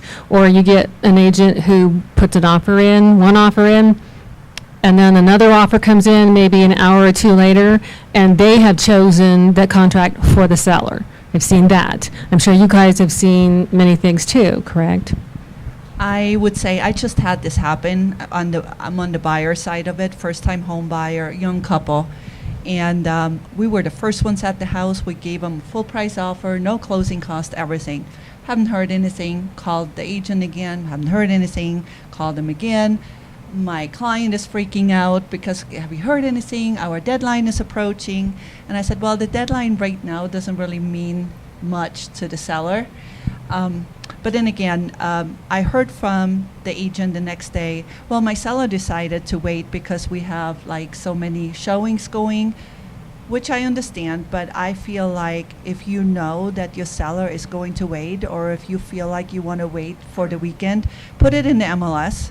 Just say on the agent remarks, maybe, seller is not going to decide until Sunday night at 6 p.m. and then go buy it. So everyone will know. And, not the buyers are out there feeling like they're just hanging in there. And what should we do? That's my advice. That's what I would do if I would find out from my seller that they want to wait. Put it in there. So I'll give 2 examples of what I do. I'm sure you guys do this too. First, it's in the listing agreement. So then the seller has agreed to it. So if I know I've got a hot property that's coming on a Thursday, I write right into the listing agreement that the seller won't entertain any offers until Monday at noon. Because there is nothing worse than you putting that into the MLS and then the seller accepts an offer on Saturday, especially in a hot market where then your buyers were waiting till Sunday because that was their day off and they thought they had till Monday anyways, and it's terrible on the buyer's agents. The other thing I personally do, and this isn't a requirement, is I've got a highest and best form. that I basically had typed up from the REO days. So then I just do that. So I'll send you a highest and best form in writing. So everybody has to then sign it and get it back. It helps me because I can track who actually sent their highest and best back, because if you're at 20 offers, just balancing that's crazy. And then it also notifies everybody in writing so they know that we're competing. And that way, I think it's just an easy way to track, and it's extremely fair for the buyer's agents. You can handle it via email, but I send a form out and they have to send it back. So that way, if anybody ever comes back to me and says, well, I don't know if my offer was presented, or I don't know if this was in best form, I go, you signed the form. It said it was in best form. What else can I possibly do? So it's just a generic highest and best form. Same. And then I also call and or email and or text every single agent the 19th. Yeah. I got to let them know, I'm sorry, your offer was not Yeah. accepted. And I do it immediately. And I change it in the MLS immediately. And then I also request that they, if they want to be in backup position, please rewrite an offer. We'll be happy to accept a backup. I think communication is really, it's huge, because this is a large town, but it's also a small town. And in my mind, I was like, okay, you might be on my other side one day.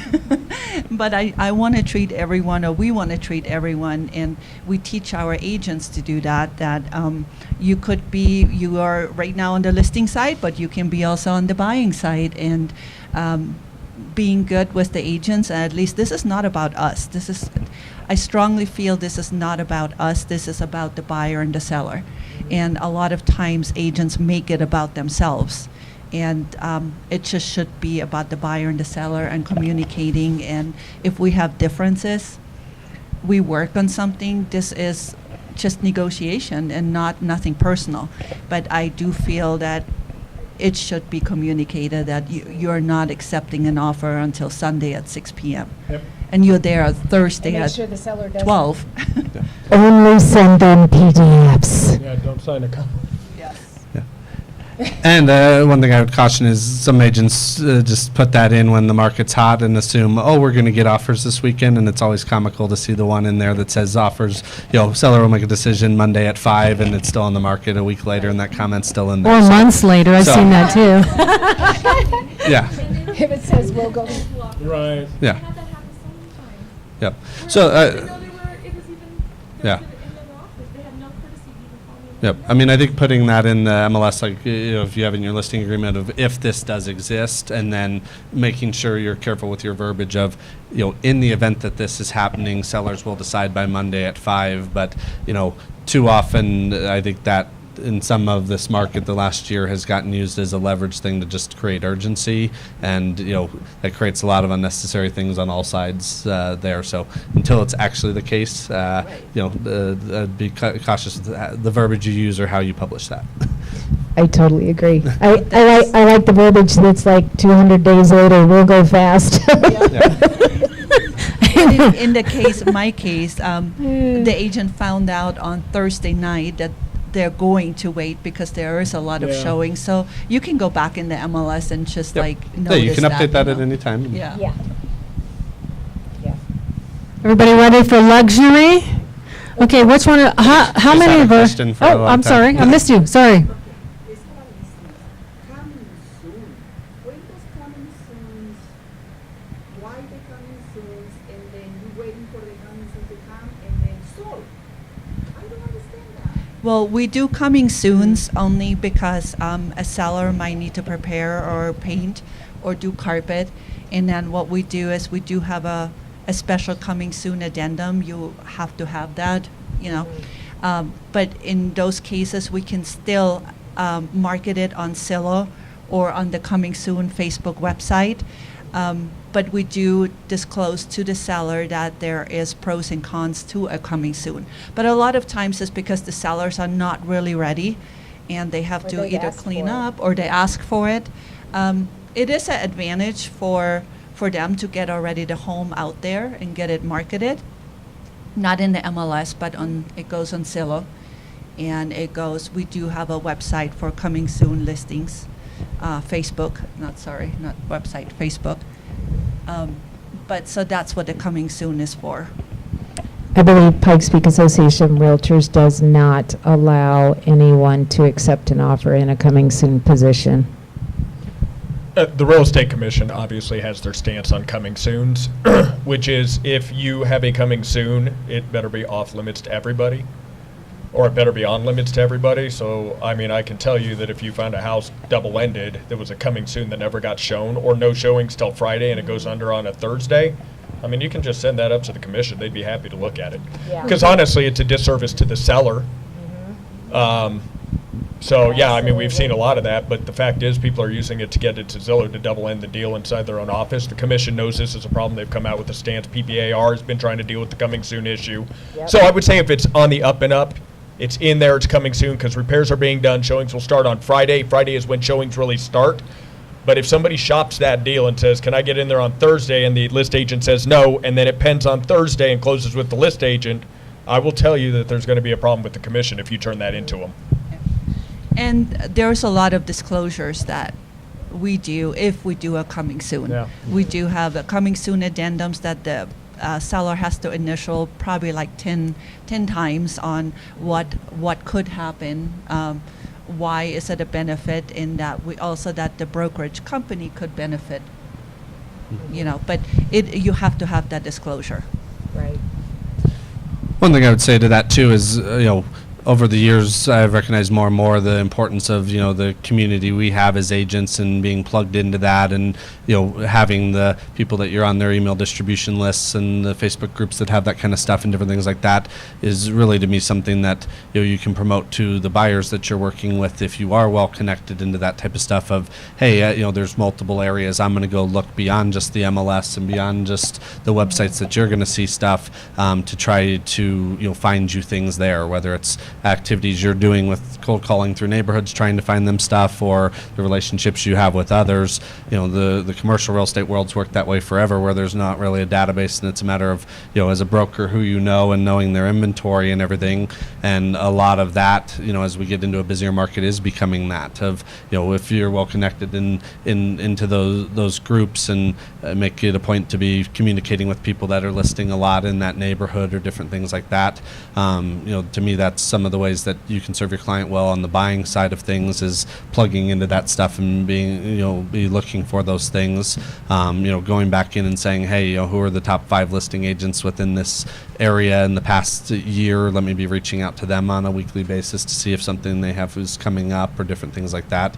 When we get into these markets of limited inventory, you've got to get a lot more creative with, where all you're going to go look for property for your clients, and everything, to be in the know on that stuff, because clients do get upset when, they didn't see this and they get a chance at it, and you're not always going to be able to give them the opportunity on every single one of those.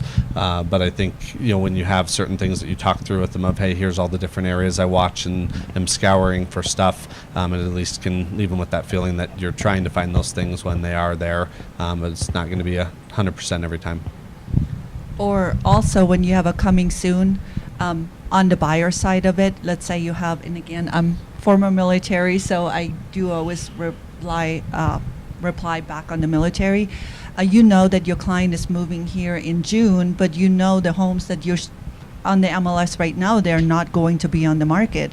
So I like to reach out to people if they have a coming soon, just in case, that it's coming up in May or June or July or whenever your client gets here. Because the ones that are on the market right now, chances are they're under contract, or your client doesn't want them if they're still on. Right. So that's another thing, another item why I think coming soon is a good thing. Any other questions? Luxury. What'd you say, Tina? Luxury. Luxury. Who else know about luxury? So what are some of the best ways that our panelists can recommend for an agent to actually break into the luxury market? And if you do work that market, what are some of the challenges that you face when you do work with affluent clients?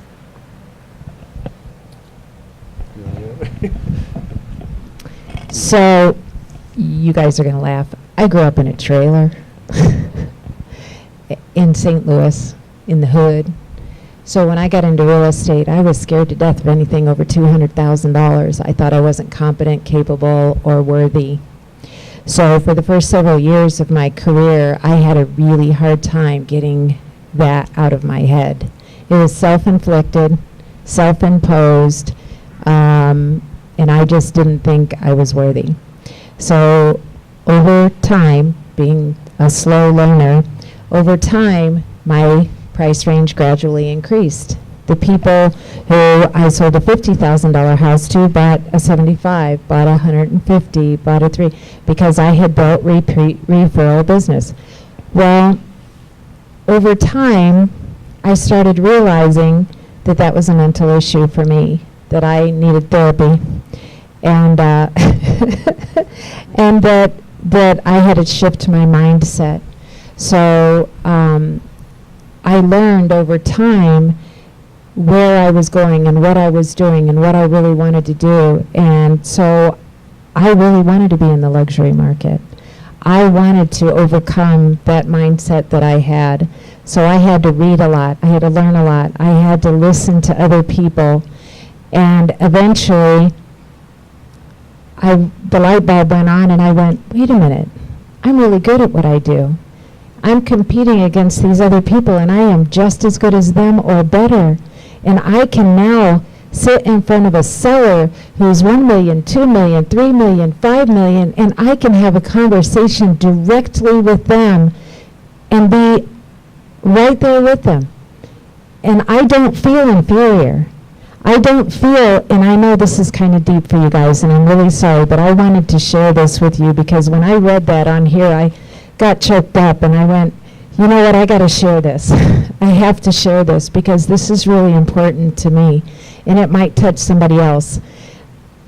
Right now, I am working with many multiple million-dollar clients.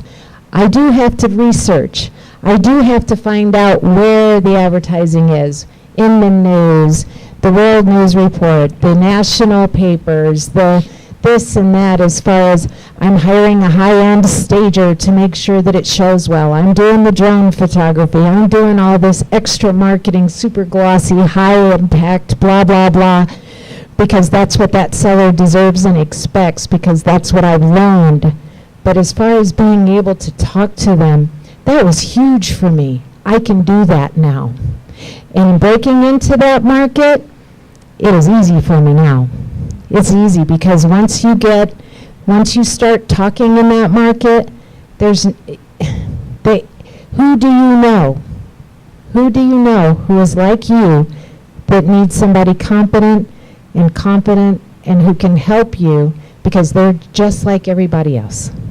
And when that light bulb went on for me, the skies opened up and the angels started flying and the rainbows started going. But I wanted to share that with you. Thank you. Thank you, Tina. Thank you. To me, when you start looking at the luxury market, a lot more of it even comes back down to different relationships. And if you want to go after that, you do need to find ways to interact with the people that, are within those communities and different things like that. I feel like the higher you go on price point, generally a lot more of the stuff does go off of referral stuff, and as much as you want to spend in advertising and different things, pumping stuff into those communities, that can help, but most times they're going to a lot of times lean more toward the recommendations of their friends and family members and everything like that, because it is can tend to be more of a complex transaction and different things.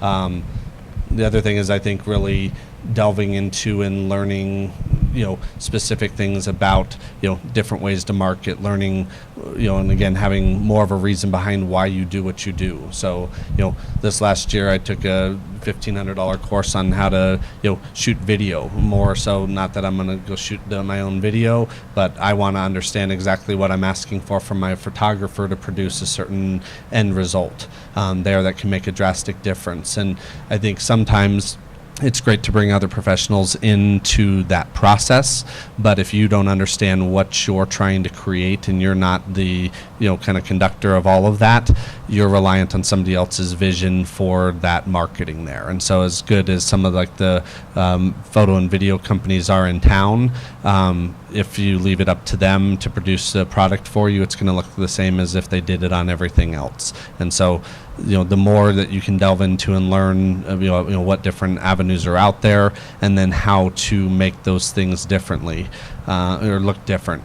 So even down to like the music in a video, you can watch 2 different videos, hop on YouTube and watch a bunch of different luxury listing videos, and some of them you sit there and you're captivated for 10 minutes, and another one you're turning off after 30 seconds. And when you look at it and say, well, what was it about those 2 things? Both of them probably had decent video quality, different things like that. What things, was it the order they displayed things in, or the music they put behind it, or different things like that. But, to me, what I love about the luxury market is when you go after that, there's certainly far more of a story to tell around each property, but you have to be willing to not go in and just be like, this is what happens. It's here's the basics of what happened, but let's look at how we build off of that, or what unique features there are of the property. And there's some of the stuff with Facebook's ad platform and different things. You get the house with the nice RV garage. There are so many different ways to target down to people that show interest in RVs across the country that are within a certain age range, or different things like that. Walking in and telling a seller, hey, not that I'm putting your house just on the front of a pretty magazine that's going to go in grocery stores where the average person walking out of the grocery store aisle isn't picking up the magazine and buying the $2 million home.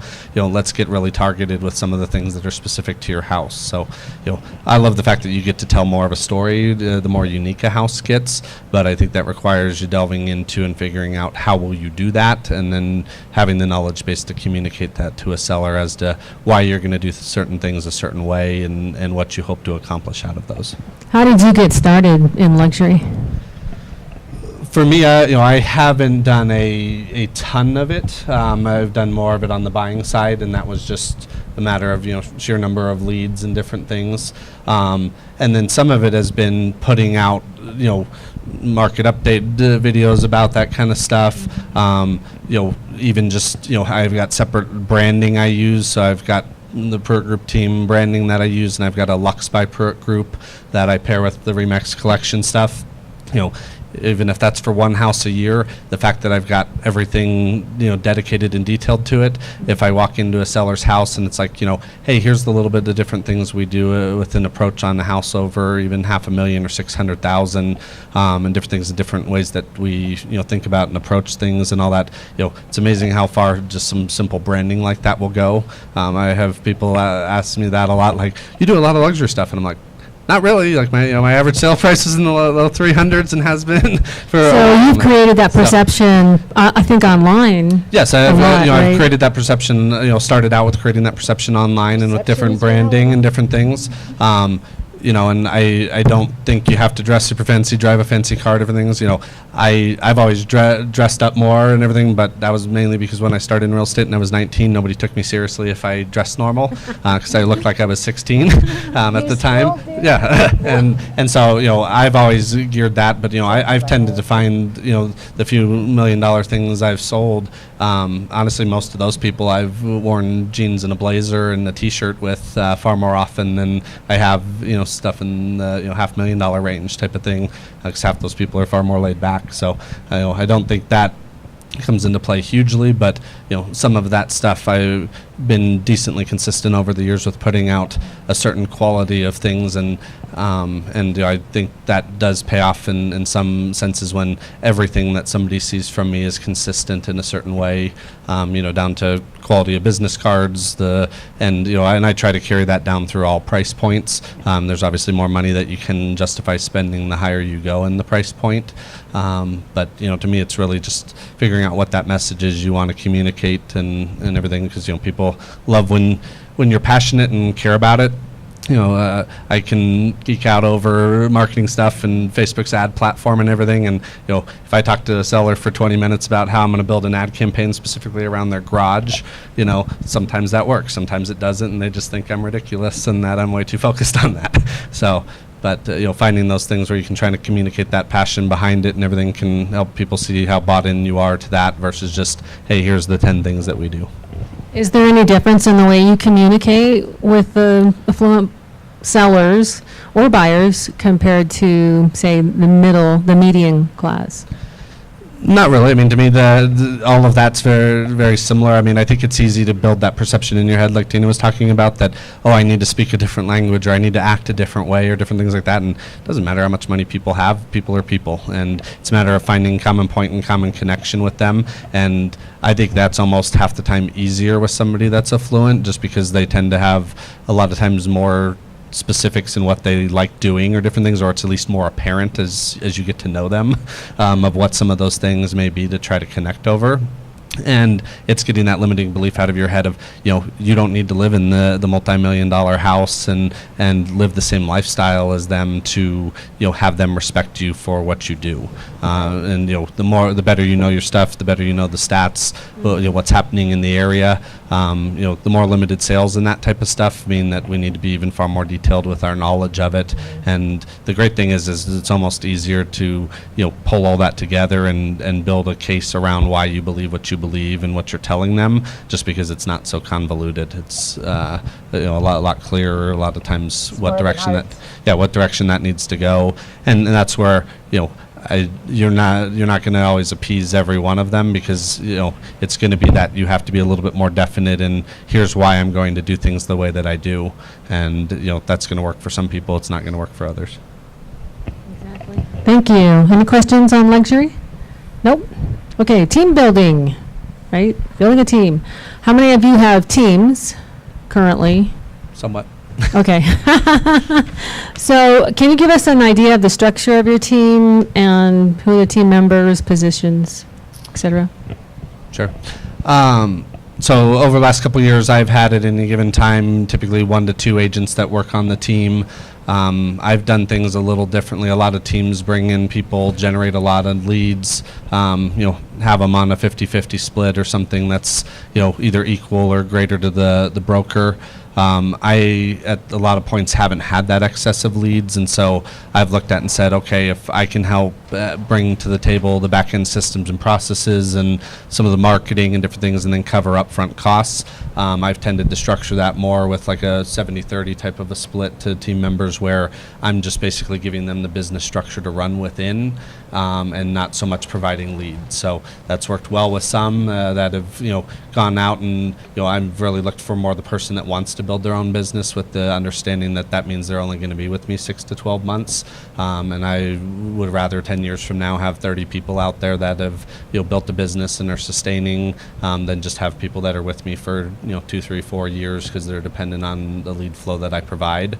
And it's helped me have a lot better relationship with a lot of those people, because it isn't always the struggle of, you're not giving me enough leads, or I'm giving you enough leads and you're not doing anything with them, type of thing. So have always been looking more for people like that, and kind of kept the team structure that way. It's a little different than some of them. Do you wind up bringing on how many agents would you say per year, on and off? I've typically had 1 or 2 on the team at any given time. So like I've got one brand new guy right now that I'm training, and I've been talking with a couple others, but haven't scaled that as much as I would like to. But so you train on the systems and the structure. So the business model. Yeah, pretty basically much, right? Business model of, hey, I want to teach you to build your own business, and if that works for you to stay plugged in with me, great. If it doesn't and you do well, one of the guys that was with me for 18 months, he got to the point that his last year he made over $100,000 in GCI after splits, and he came to me one day and said, hey, I'm ready to go do my own thing. I'm like, awesome. I thought you were 3 months ago. I don't know why you still been paying me for the last 3 months, but I'd rather try to do that, and it's a little less stress and worry on my end, and it's helped me refine a lot of my systems and processes over the years. When somebody's asking questions of like, well, why do you want me to do this way, and everything, that's always a good feedback mechanism for me, on why I'm doing things certain ways or what I need to improve. Sweet. Patrick? So we run somewhat of a family-owned and operated team with all my brokers. We do lead gen And then I would say 50% of the brokers do their own business as well. So if a broker's closing 10 of their own deals, we'll probably supplement another 10 to 15 of those. It just depends on how hard they're working. And as far as splits go, it just depends on leads, actually. I mean, you can do certain leads that are cheap, and the splits should be better for them. And then there's going to be leads like Zillow that are expensive. And if you're not higher on the splits, you're not making money, and then why do it?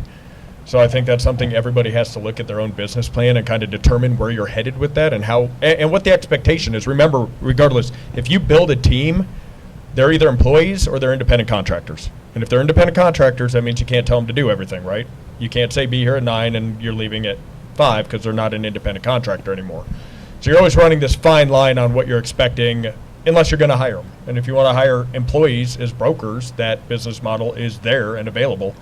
At mine, they're independent contractors, so I really have to have the culture that works. I have to have the broker that believes in the same thing I believe in, and they have to have the same work ethic that I have, which I will tell you I've got a pretty strong work ethic.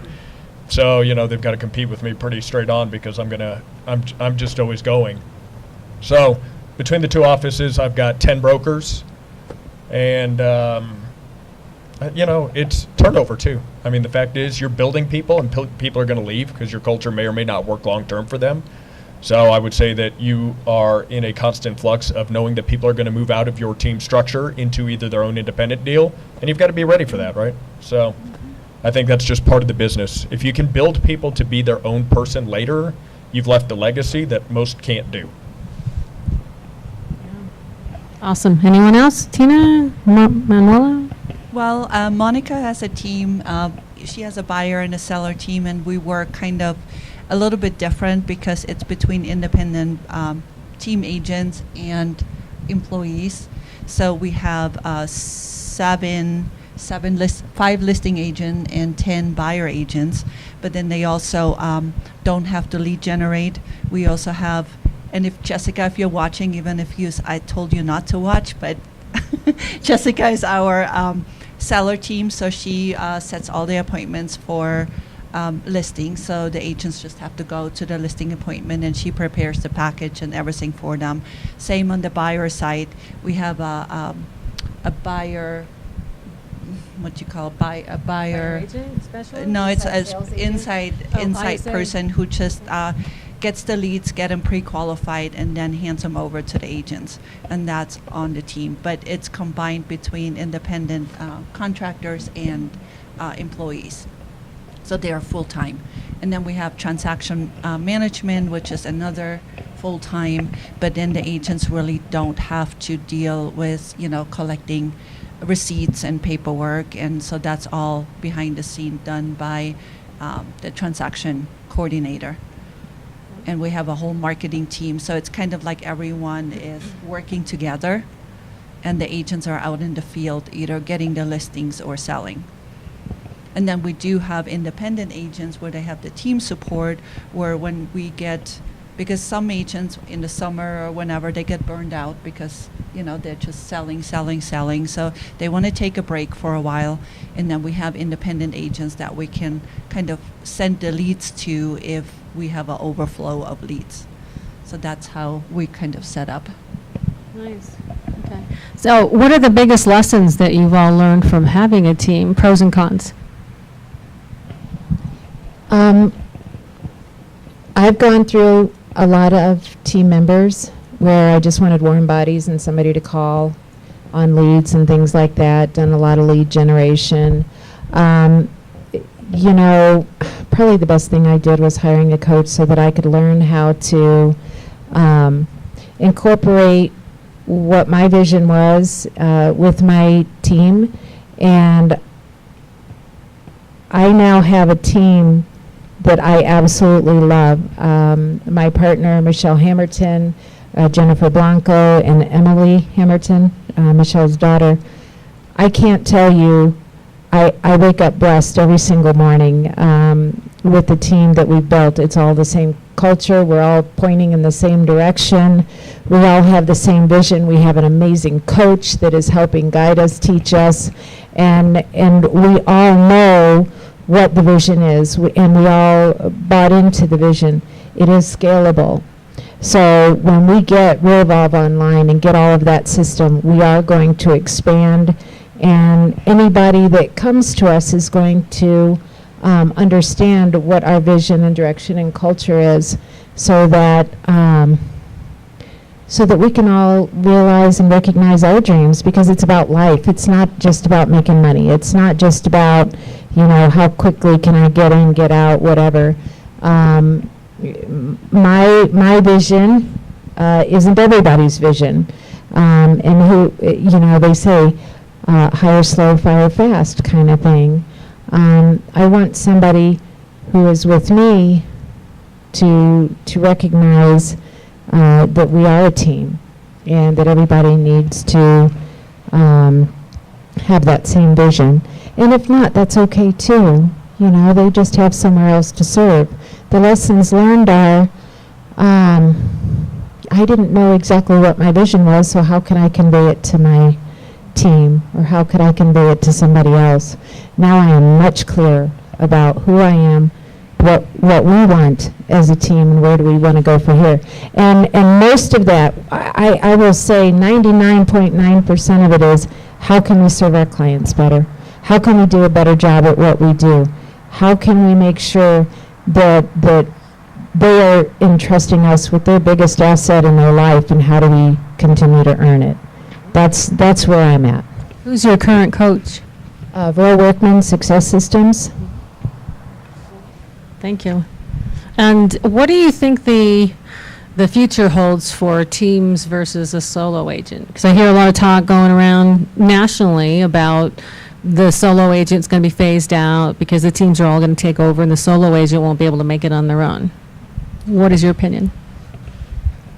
I honestly think it's a matter of, both systems can work. It's a matter of determining how can you serve all the needs of the client. So I think the get in, build a team has become far too commonplace of just, this is how I build a business where I phase myself out of and I don't do day-to-day real estate.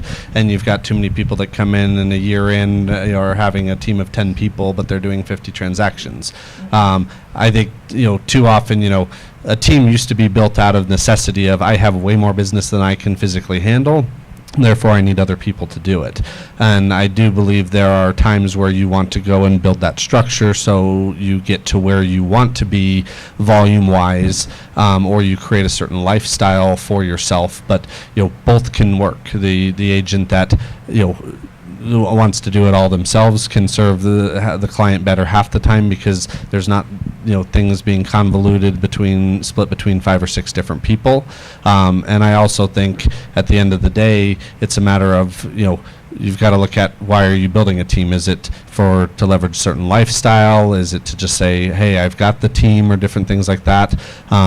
There are teams or offices that have 10 people that do tons of volume of business, hundreds of transactions, and they actually need those amount of people. There's also teams that have 10 people and they're making $500,000 in GCI, and it's really not that impressive because half the people on the team are making 30 grand a year and starving. And so, I don't know that one or the other is only going to exist. I think at times the team structure where you can have the responsiveness and different things to the client base that it's hard for one person to do or to keep the consistency with has its function, but I think there's ways to put that in place even with virtual assistants or even one assistant or different things like that can be more effective. And I think there's plenty of people out there that are far more effective with a small team of a couple people rather than some of these teams that have 10, 20 people on them, just for the sake of saying, hey, we have this many people or we do this kind of volume. When you really break it down, it's not that much per person. Who was your first team member? So I was on the team for a while, had bought into a brokerage with the guy that Steve Glisson that I worked with, and then when he had passed away, I took over running a brokerage of 25 people when I was 24 years old. And kind of got thrown into the fire. I made it a year and a half before I crashed and burned and ran out of money and time and everything. And then first team member I had out of that was the gal that was our assistant and a kind of office manager there. My brother was with me for like a year, and I've had 4 other people with me over the last 2 years. there. So, have had some great people. I was very lucky to have some great mentors early on, both Norbert Necker, who owned one of the Remax offices here, and then Steve Glisson. One of the biggest things Steve ever told me was, he said, I'm going to celebrate with you the day you come on board, and I'm going to celebrate the day I touch you enough that you can leave and go do your own thing. And I believe that when you build a team, or when you're looking at what brokerage fits for you for right now, there's a season for everything in your career. Different companies are going to make sense at different times, different team structures, whether on a team or leading a team, are going to make sense, and just being cognizant of what serves what you want to go after right now, and what you want to go after 5 years from now, and be cognizant of that, because none of that's going to be that magic pill, no matter what a brokerage or team has for you. It's going to be what you go do with it at the end of the day. And just for, again, I'm here for Monica, so I'm speaking for her and not for myself. But Monica is there. She's the team leader, and she's there literally. She's there before me, and when I leave, she is still there.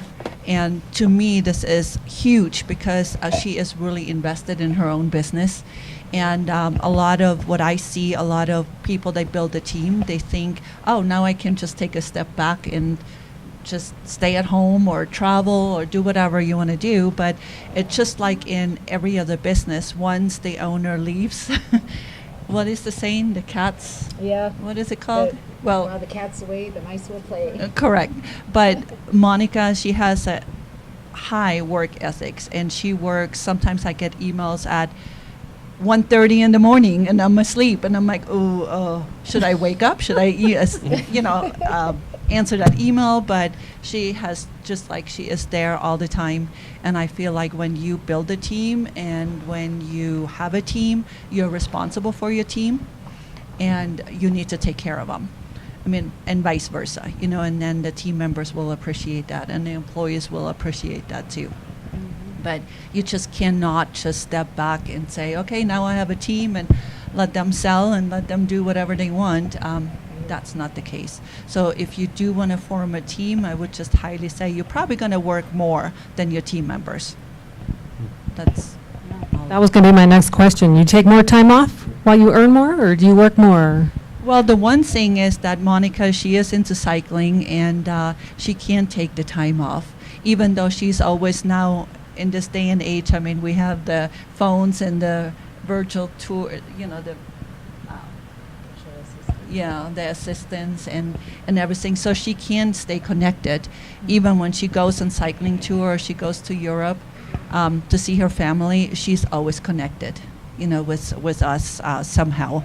But that's the nice thing when you do have a team, that you can take the time off, especially if you have the right people and the right... But that system also took her 10 years to build it to the point where she got that freedom. I think sometimes perception is that time freedom comes immediately. No. And I think a lot of times that's far further down the road than you'd expect.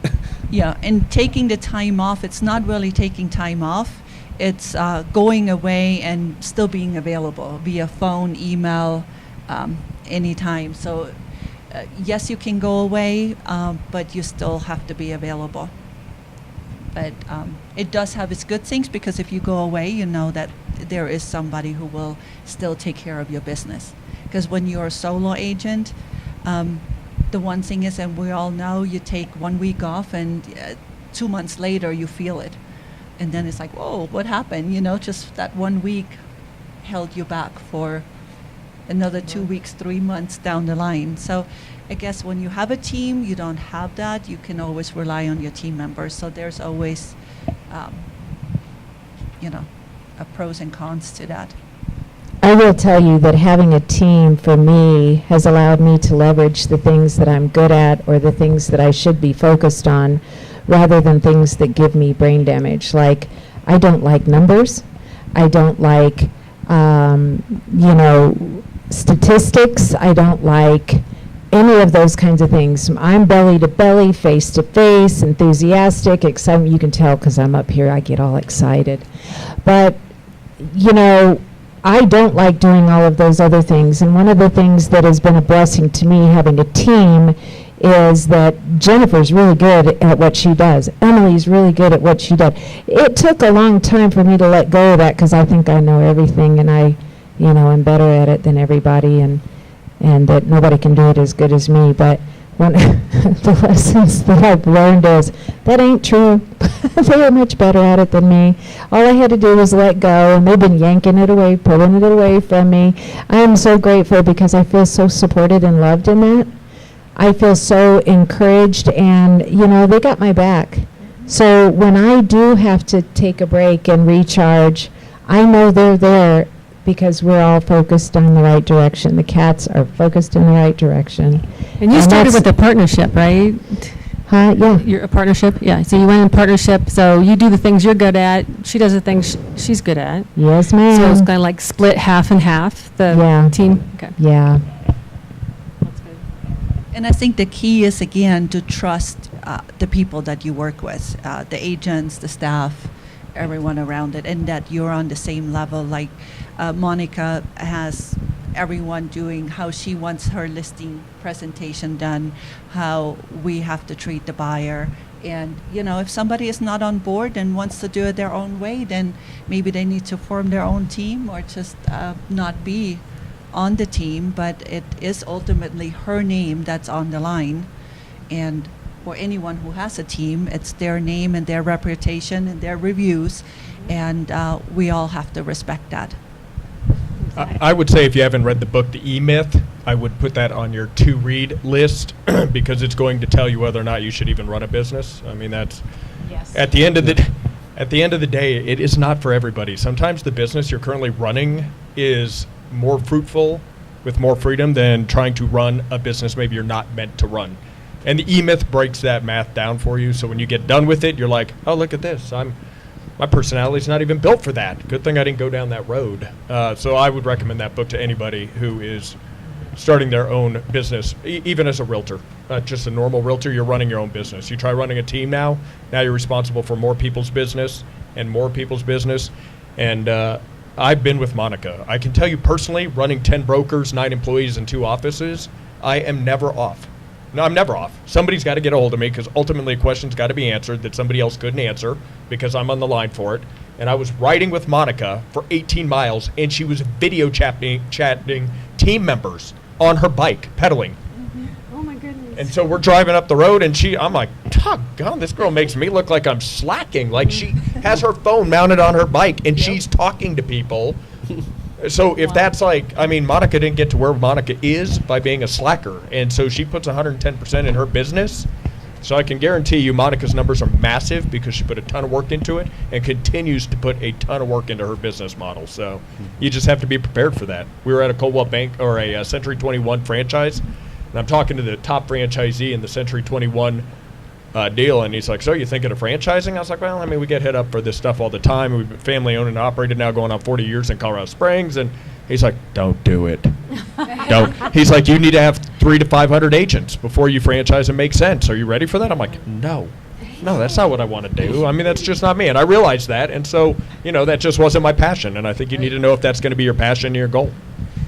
But then again, speaking of the franchising, Monica had that in her vision that she will franchise, and that was one of her goals. And she did last year, and now we're up to 1, 2, 3, probably 8 franchises within not even 7 months. Yeah. But it's a lot of work. She puts a lot of time and effort into the franchises, and she That's does the vision. care. That's But all. that is her vision. I wanted to not just, I'm going to franchise one day. You really have to want that. It's tangible from day one. Right. Yeah. So again, whatever you set your mind to, just do it. And even if you fail, then get up and go. And Fail forward, right? Yep. There's 2 books I also want to recommend. I'm working on right now, Dare to Lead and then Extreme Ownership. Get those. Both great books. Yeah. Dare to Lead and Extreme Ownership. I like it. Navy SEAL. Do we have any questions from the audience? No questions?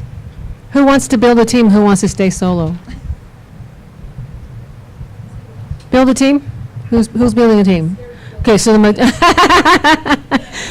majority want to stay solo. No fear. No Yeah. fear. Well, and one thing too, I think it's easy to assume what things you like and don't like about the business, or there's a great thing of determining and saying, hey, I'm good at this, or I want to only do listings, or I want to only do buyers, or different things, and have preconceived notions. I would encourage everybody, try different things and everything. Half the time, when I came into this business, I was the shyest, quietest person in the world. I thought I would never enjoy sitting there and beating the phone for hours and hours and hours. And that's one of the things that brings me the most comfort in business, when I can sit down and make 50 or 60 phone calls to people I've never talked to before. So, I'd put, push yourself on some of that stuff, challenge yourself on some of those things, and see what things you actually enjoy over time. And don't limit too much to this is the only direction until you've adequately explored and learned enough about those things to make that call. I think sometimes people limit themselves too much, and we're our biggest obstacles on that stuff. So if you're on the introverted side, what did you like the most about making 50 calls? I hated it at first, but I think seeing the results out of it, for me, it was the, consistency of something and then starting to see the results over time. I mean, like Patrick referenced, when you're working out and that first 2 weeks at the gym sucks, but then you start seeing a little bit, or you've lost 5 pounds or different things like that. It's the same thing, you make those first 50 phone calls and nobody will talk to you, and you do it again and again and again, and all of a sudden now there's 2 or 3 buyers you're out showing, and then a couple things close and different things like that. And when I did that for 3 or 4 months consistently and started having 2 closings a month coming out of just sitting down and making that 2 or 3 hours of my day, that became something that it was a lot more enjoyable to do, knowing the end result and what I got to do with that money that came out of that. So, no matter how much you hate doing something, there's sometimes you got to suck it up and be like, what, I hate doing this, but if it's gonna, make $10,000 or $15,000 a month, you're gonna enjoy it a hell of a lot more. So. Like I always tell the new agents, because they don't want to get on the phone or call, and I tell them, just get on the phone and have fun with it. What do you have to lose? Nothing. As long as they don't put a restraining order on you, get on the phone, and if they hang up, it's a learning. Okay, fine. The next time I'm going to say something different.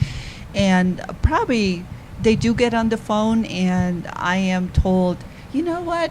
I'm getting a lot better at this, like overcoming questions, fears, and things like this. So make it a learning. I mean, you don't have much. It's not like this is your family, you're getting on the phone, and if that's they honestly hang up why I on like you- calling internet leads better than people I knew, because if I messed up, I never had to speak to the people again.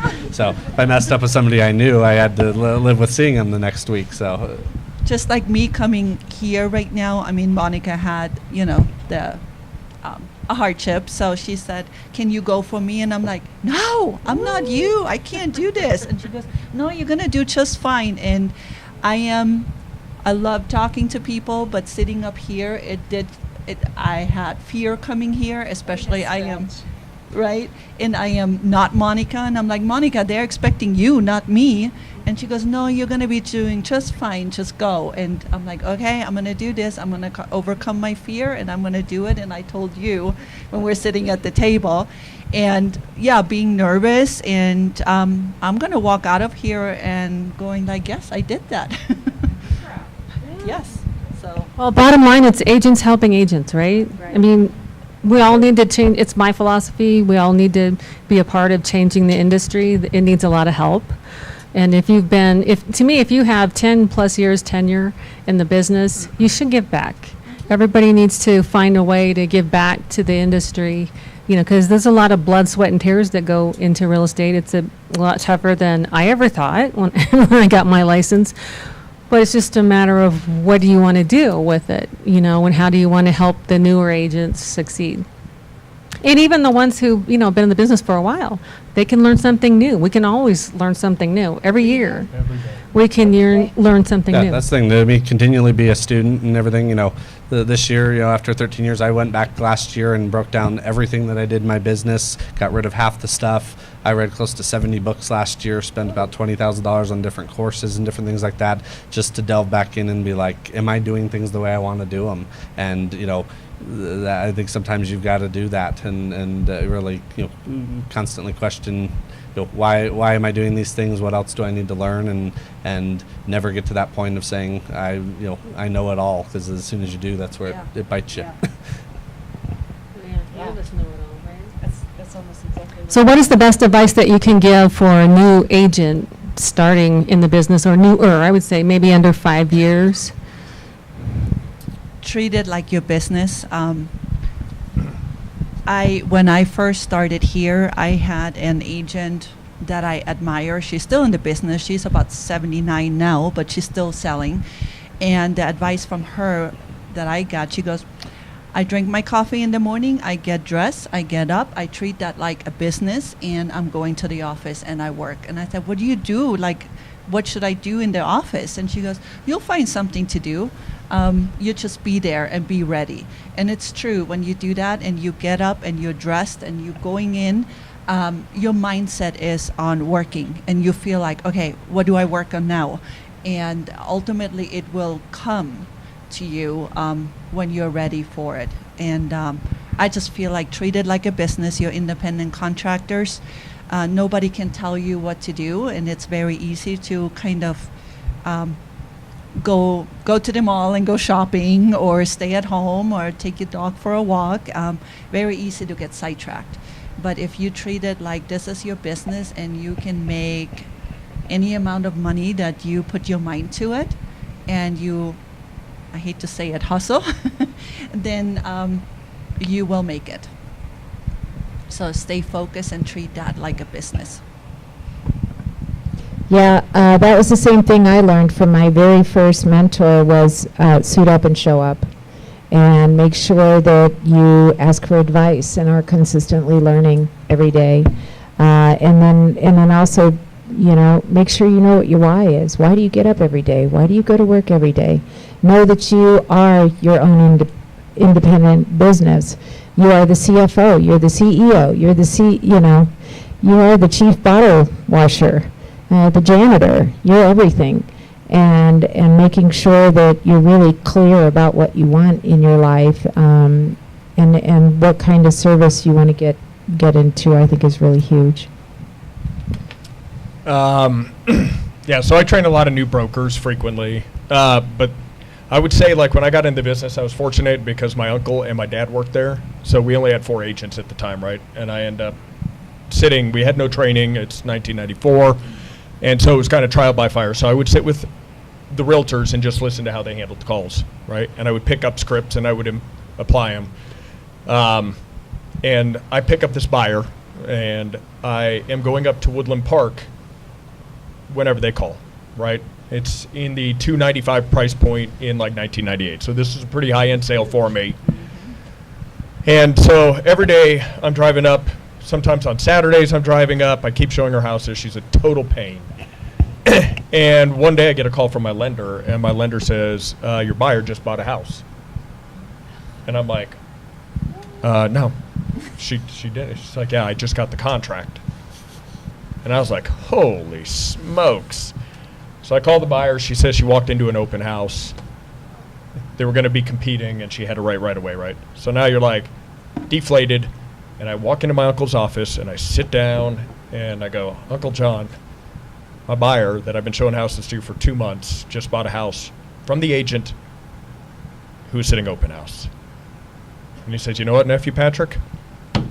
Realtors thrive on rejection. And I was like, oh, is that what that means? And so now I tell all the agents that you're going to get rejected on your cold calls. You're not going to get every listing. You're not going to pick up every buyer. You're not going to outperform other agents. When you outperform another agent, some agent's going to outperform you. And you just have to be able to thrive and pick yourself back up off the ground after the rejection. The rejections get easier, but that's the hardest part of our business. And it never goes away. Does anybody like being rejected? I mean, I still don't. I'm like, how did I miss that listing?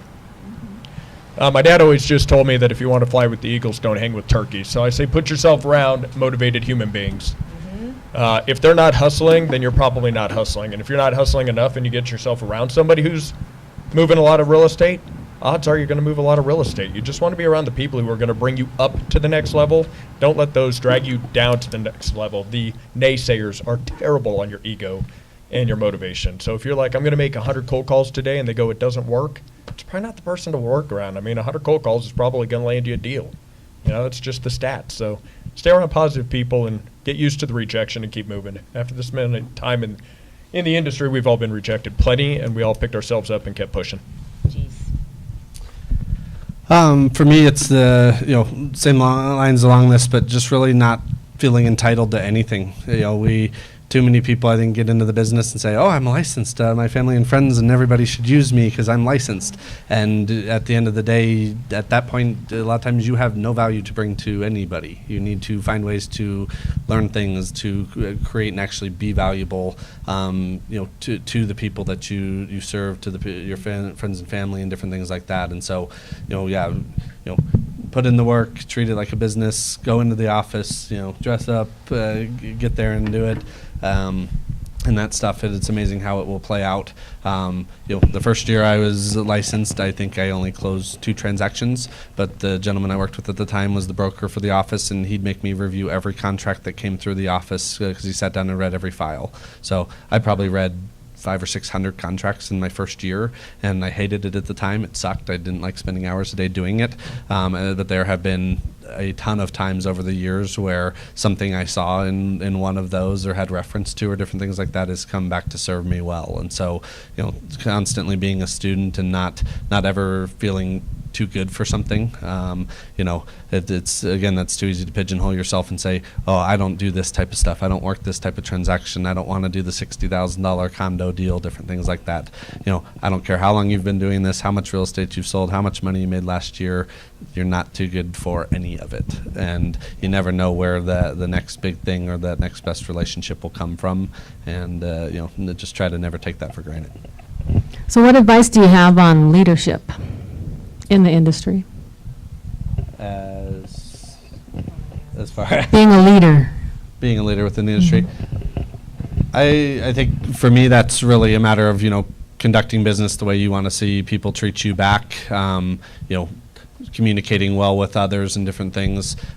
This is a very small town and very small community. I've always said that I was born and raised here. It's the biggest small town I've ever, and even smaller within our industry. So, treat people well and get your ego out of the way. Too many brokers get the ego in there and want to fight for their client and different things like that. And to me, we're there to play middleman and control the emotions of the client, not add to them. And too many times the agent that's rah-rahing their clients, high emotions that shouldn't be there, creates more problems in a transaction. So be the solution, not more of the problem. Exactly. I had an attorney a couple of years ago, even though he wasn't very nice, he was very ugly about it, but I still took his words to heart because he said, words matter. And ever since he said that, I've thought about it over and over and over. When you're with clients, when you're with your family, when you're with people in general, be careful of the words that you say. Patrick. I mean, everybody should know, if they don't, that you should be involved at your local board, because your industry is protected by your local board. You are here today because the Board of Realtors does not just provide an MLS, which a lot of people think. They provide RPAC money to fight for your industry. Those that are not brokers get the benefit of that are not realtors. I got involved 7 or 8 years ago with the chairing of the Young Professionals Network, which then led to the PPAR board, which led to the RSC board, that then led to Realtor of the Year, that then led to the RSC board again, and then community relations.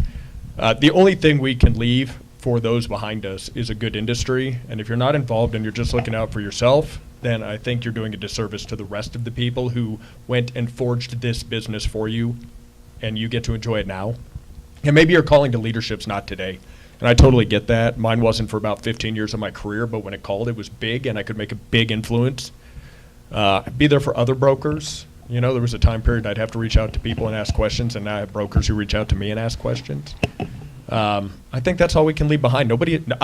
I guarantee you nobody is going to know in 5 years if you sold $10 million worth of volume or $25 million worth of volume. You may have, and it may be a trophy on your desk. They are going to remember if you helped them out, and they're going to remember if you gave back to their business, and they are going to know if you were a leader in the industry.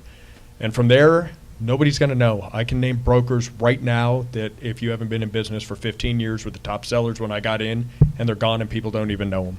So leave a legacy behind by helping others. And it's always amazing too. So after Patrick ran the Young Professionals Network, he talked me into it one night over drinks, and it was more I was voluntold that I was going to run the Young Professionals Network, and then did for 2 years. But it was one of those things I didn't feel I had time or energy for, different things at that time, and it's made a huge difference in even a number of transactions in the day-to-day. When you know that broker on the other side of the table, for years I never understood why it was important to get to know other agents well, but when you've interacted with that person, when you've had that relationship and everything, it does make a difference, and it can actually mean dollars in your pocket when you get more consideration on a deal where you're similar or different things like that. It's not going to win you things that if your client's not competing well, but at the end of the day, it is a relationship business both between all of us and our clients, and that stuff goes a long way, and the more you get involved in that stuff, it's amazing what comes out of that. And I know I fought that for a long time and was thankful when I went that route. So thank you. So I have a question on the young professional. What's your age limit?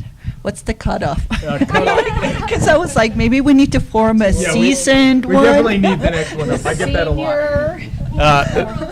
We We were on the Pueblo one together. So Yeah, they always ask that question. it's legitimately through PPAR, 45 and under. It is realtor only because it's a council, 40 and under to serve as chair or co-chair. So currently my brother's running this one. But, I mean, that's a good starting point for the young leaders, right? And if you're a young leader and you haven't been in business long, it's a great way to get. But, I mean, it's a springboard. All of these are springboards into something you're already passionate about. You like politics? The board has that. You like community relations? The board has that. It's just something that you can give back. And like I said. You like making Christmas floats? Do you love Christmas floats? We do that. Yeah. You guys said exactly what I was thinking. Yeah, I mean, if you're gonna, what's a leader? Do what you're passionate about. Share your desire, your hopes, your dreams. Do it with honesty and integrity. Read those books because that's really powerful. Dare to Lead and then Extreme Ownership. That's going to give you some really, really good guidance. And to me, it's being an example and listen to the concerns of our agents or anyone around. Even if I do a deal with somebody else, I would like to hear what they have to say, good or bad. We always try our best. I mean, do we always do our best? I mean, some days we don't have, the right mindset to it. But then I look back and, think, okay, what could I have done better? Or, but being a leader, I feel like when you see people that had come on your team, and then you see them go somewhere else and form their own teams, or you go to a home builder award ceremony, it just happened, and the person that I actually got into the business, and she had such a fear of leaving her job and going full-time into real estate, and I saw her up there selling 5 new builds for the same builder. It just made me cry, seeing her doing that and being proud. And even though it was her doing and not my doing, but I kind of felt like, this is my girl, Yeah. she did it. But again, that's kind of what it's all about. And just because they are leaving or doing something else, you just feel like you were a part of something. And I think that's what, just lead by example. That's all I have to say. And then probably everyone up here had some really, really good, advice. And yeah, that's all. So our last question, tell us a tough real estate or business lesson that each one of you have learned from. Get things in writing. Even though we all are, or we have friends in the industry, or, it's maybe even your brother that is, you're on the listing side, you're on the buying side, and you think, oh, we can work this out, we're just friends. It is all about the buyer and the seller, and when it comes to negotiating a deal, I don't want to say we're not friends, but then we have to work for our client. And what I have learned is, if we don't get things in writing and you just trust the other agent that they would do what they do, because they tell you they will try their best to do it, and it doesn't work out. So again, that's my thing in the industry is we all have to look out for our client. Still be fair to the other agent, but it still has to be, everything has to be in writing, and it's not personal. I don't know if I said that right or. But No, it was absolutely perfect. I mean, it happens in your own office. It happens with friends that you had for 10 years, and it's just at the time you just have to do what's right for your client, and it doesn't matter if this is your brother or your uncle, or you just have to work for your client. It's funny, my team and I were talking about that yesterday, or was it today? I forget. They all blend together. But we were talking about having a sheet with a bunch of lines on it for each client where we write down every single thing that we talk about. Because people have selective memory when they don't want to remember. And it's real important that you date time it. And that's another thing with Realvolve, is it allows you to put notes in every contact every time you talk to them. And any system, no matter what CRM you're using, the more detailed you are with everything, the better off it helps you. I will tell you, again, along the lines with keeping it in writing, had a short sale that was with USDA. USDA does not have a statute of limitations at which to come back on the seller for deficiencies, and they did not release the deficiency. So 8 years later, they pulled my butt into a lawsuit, and I had to give a 4-hour testimony in Denver as far as, because the seller said that I didn't tell them that they weren't released from the lien. Luckily, I had it all in writing, and I had it time-stamped on my documentation. I could have thrown away this file. I could have told them I threw away this file because it was 4 years. You only have to keep them for 4 years. Guess what? I walked out of that courtroom and I just went, see ya. Big deal. Yeah, no kidding. Yeah. I don't know. I don't know about you guys. I keep all my files. I'm just saying. Yeah. CYA, right? Just never know. Mine would be never assume. That came as part of one of my first transactions where I wrote an offer for a friend of mine who was renting from the owner whose house she was trying to buy. And she asked me to run a market on the property. And the market was clearly 140 at the time, and it was in Golf Club Acres. And I was like, boy, it's 140, and she was approved to 120 and needed concessions. And so another realtor, who I think has passed away now, he seemed very old when I got there, and I was in my 20s. I call him up, and I said, listen, I'm going to bring you an offer. And at that point, we actually showed up in person. We had to present them with earnest money and, like 4 copies of contracts. And I walk in, and I had to write it at 117. And they had listed it actually at 138. And so I told Chris, my buyer, I said, the odds just are not very good because the house is worth what they listed it for. And the seller took it. And so I just learned from day one that you can't assume somebody's motivation no matter which side of that deal your transaction is. And the whole reason they accepted it was because she had rented from him for 10 years and was a good tenant, and he had cancer. And who would have guessed, right? So a 117 that should have been a no-go with concessions ends up being a deal, and she picked up a ton of equity. So never assume. It will always let you down in this business. For me, kind of along those same lines of just never be afraid to fail at stuff. I can tell you the biggest lessons, when I took over and ran that brokerage when I was 24, I had no idea what I was doing, and it taught me a lot that I probably will never run a brokerage again, at least not for a long time.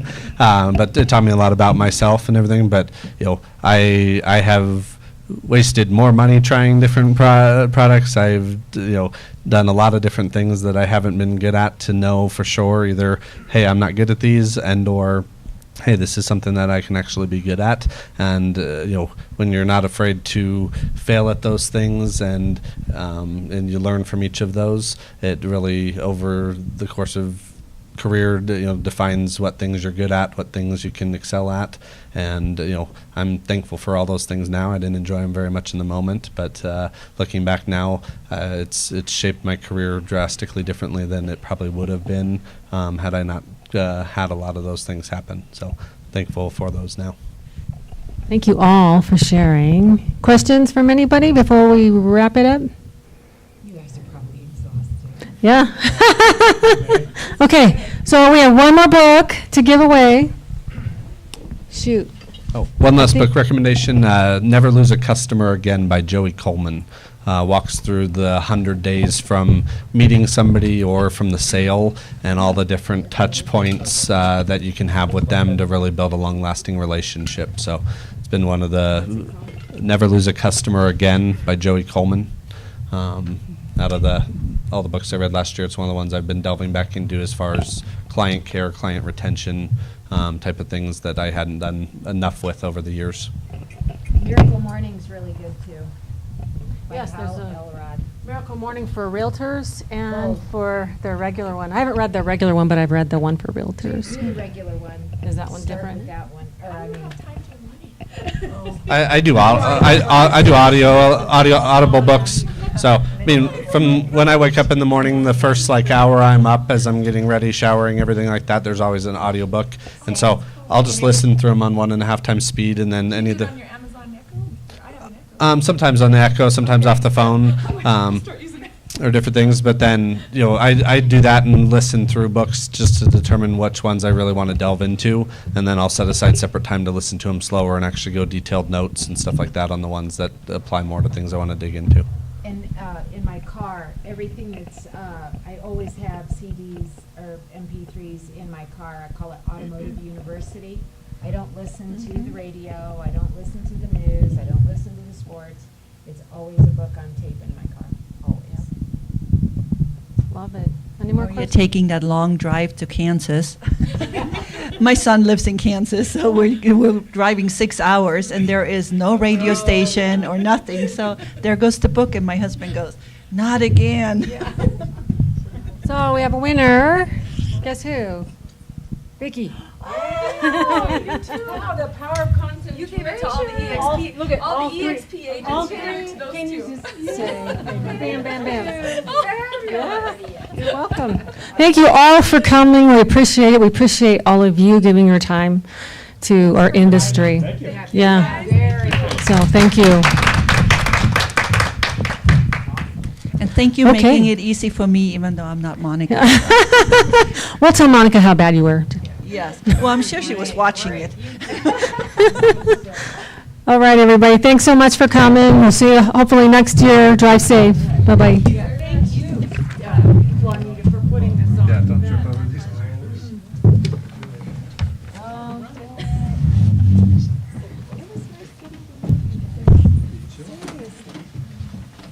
I feel like we've known each other for years now.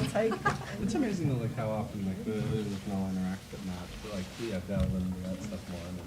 If anybody wants to take an So extra, it's amazing, how On it's the back okay, table, somebody lunch, we've talked to feel for 10 free. years and yet you hardly know. Yeah. Right.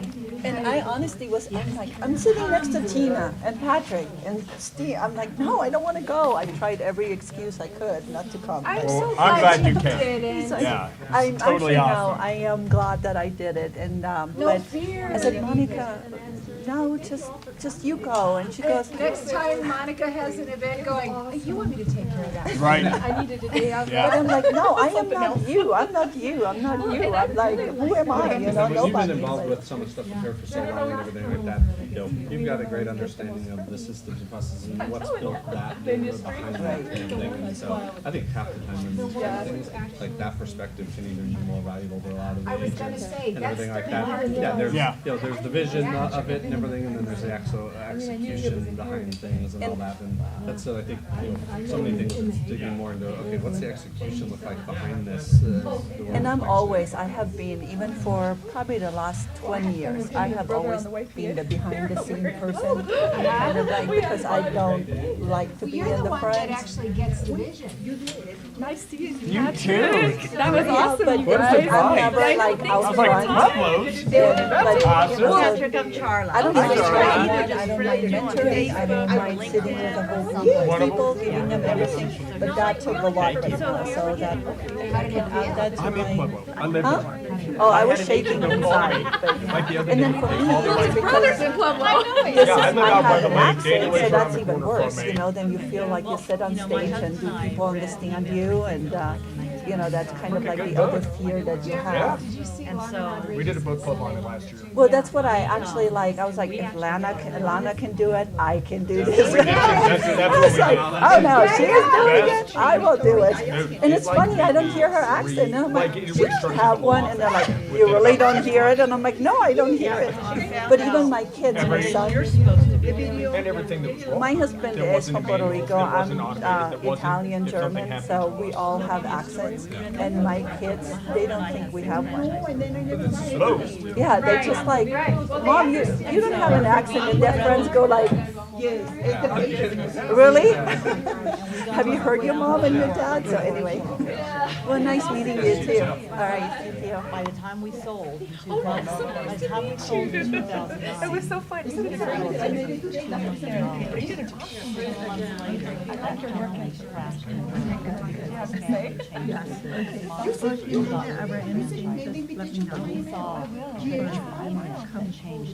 I mean, yeah, the systems were what changed us too. We went through and created manuals that we didn't have, stuff that needed to be done. And That's why had we to be sold our duplicated. business, because we had systems in place. Yeah. I mean, we had employee manuals, Yep. we had how to run the business, Yep. and you had to have a I have my way of doing things, but if I don't have that document, I don't have it. It's then worthless. then I try to plug So people we into had it. value, we had a turnkey operation. So when we sold our business, they came in and they already knew what to do because all they had to do was open a manual. I do. That was big, but we started that 10 years earlier. Not always. It's a big deal. And we've got, I cannot tell you how much time. That's being a business. Getting I'm a through it. detailed Oh my person. God, it's, I mean, I'm the it's like person that thousands enjoys of that. hours now creating job descriptions and then descriptions and descriptions. So like somebody should be able to step in and go, I can't get hold of this person, but here's how we handle it. But I mean, systems have value. oh, She might mediate. But, you know, like, Because we would she go on can't do all vacation to that. the ocean or whatever. Okay, she doesn't My care. whole time was sitting there writing employee manuals or writing systems. And then when we get home, we'd implement, right? So I love the vacations because it was the only time I could get my husband Yeah. to sit down Right. beside me long enough to talk about how Yeah. we needed to roll this out. But yeah, good, because that's we were awesome. busy. Awesome, awesome story. Client, the buyer, and then the seller was actually a seller slash Yeah, you agent. too. So, Yeah, the I've been down buyer in Pueblo felt about like, 20 years. because the agent's been around for 30 years here, or longer, she wanted me to move I'm a native of somewhere, Springs. somewhere else. So that would have been a good one, Oh, because she yeah, didn't because want she's it from to Pueblo, be yeah, and she does biased. Denver too. So yeah, if you ever need I anybody, wonder Donna, if I'll I'm come. going to be approved by the board. I don't know, isn't there a licensed mediator, isn't it okay? Should be, right, because they're, And I know she's on ours, but of course it's me. Because then she went back to Colorado. Because that's a conflict of We were interest. semi-retired, we got more debt, and I woke up in the morning and said, I'm gonna go be a realtor. My mom was a realtor in the 70s. I said. She planted a seed, she said, Charlie, I'll be a realtor, you'd be good at it. I never thought about being a realtor. I woke up in the morning, I said, because the other one. That's cool. I need a life. Oh, yeah. You too. I haven't seen you around the board for a while. With Trevor? Yes, that's been good for me. I mean, although we canceled last month because of all the new contract costs, they canceled us.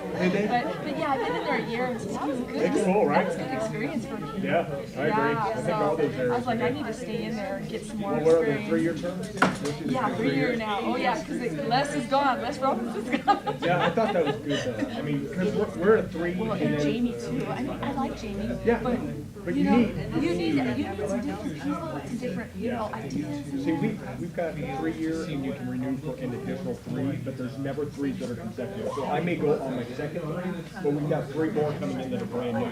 So you're always cycling the third of that. Board, and we're not a committee in Springs. We're a for-profit, so we're 2 separate corporations, so we've got 2 separate boards. That's interesting. Yeah, I've taken some classes at PAR, but I didn't realize that was part of the structure. I'm not allowed to keep the business separate. Oh, by PPAR, but separate corporations. So I've been on both those boards.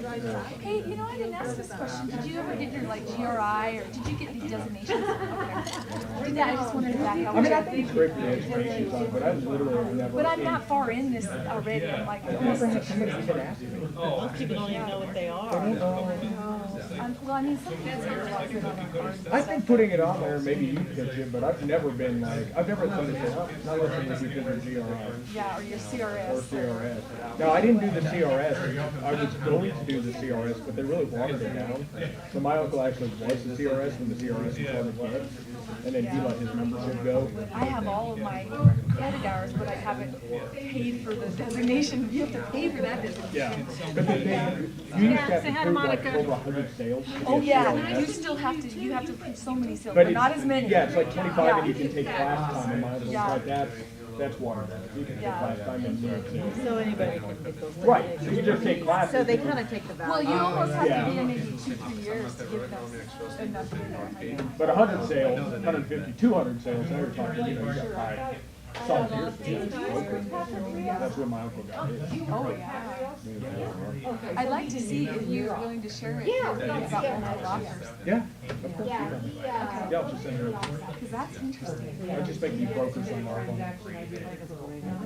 Just reach out of hot water. But you know what makes me mad is these agents that, they don't tell you that there's multiple offers and you think, and the house has been out there maybe say 30 days or something. And then there's already another offer and I just showed it. They know I showed it. You get to show information. I'm like, why would you call me and say, hey, you guys gotta show me, just got an offer. I think that's so rude.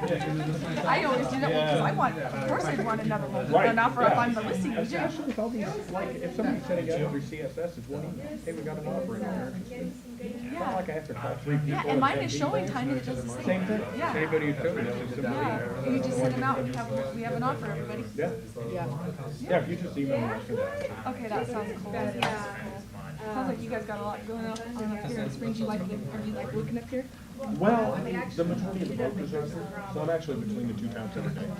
I start in Pueblo every morning with a 4:45 walk. I'm up here typically by 8. I'm headed back.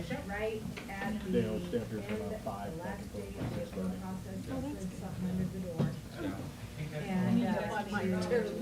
Thank you so much. Thanks for coming down. Yeah, we manage about 200 properties.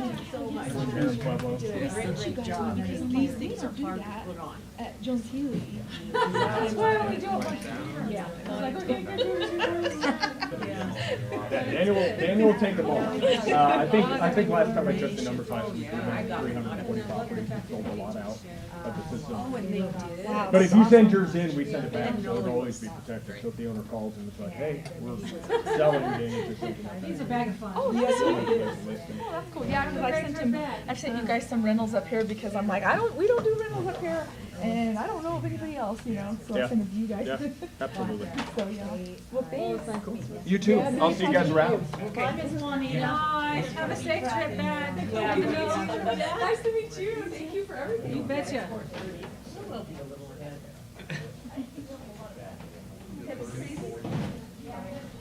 Oh, let me see, I gotta. Thank you all again. Yes, thank you for I beat you 36. Taking the time out of your. I don't know, is anybody, I don't, yeah. Oh, shit. That's how I feel. Have a good evening, my dear. Thank you, I'll send those to you. Great, thank you. I appreciate that. A lot of it was from my staff, I wonder if any of it was this Facebook Live or something? No, I did it because I look like I'm having it. Or, I see you coming and sponsor the office. But the video, will probably You want to send an email or get you a meeting, and she can set it up. Yeah, are you going to tag us in it? you guys usually just have people for breakfast or something? Yeah, you can do breakfast, you can do lunch, coffee, I'll whatever. send you the buyer's Come in, list. what's the product? What time do you guys do? We'll set it up around you. Oh, I don't do mandatory. You don't do regular ones? Okay, it's too small, we're in everybody's office anyway, so if something you want to do, we'll typically go like 5 or 6 weeks out, so I'm not putting it on the agent. Actually, you know what I need That to sounds do good. right now? Thank you Appreciate so it. much. Good seeing you again. Yeah. CAC committee meeting, which is a citizens advisory committee meeting, so we can talk about transit. That's what you have tonight? If I hear anything groundbreaking, I'll Okay. let you know. Yeah. But I yeah. think most of like that property especially is far enough away from it, it's not gonna be, you know, But the directly problem- affected, but. The problem with it is the, state that's the Yeah, well, problem. and that's that stuff that's always the unknown that, you know, in the grand scheme of things, probably doesn't make a huge difference and all that. That's so cool. Oh my gosh. It was funny because the heat turned off and the sound difference. Yeah, Jade, it was like, huge. boop. And I was like, And then- wow. But now it's cold. Yeah. I guess it makes sense. Oh yeah, you got your Zoom?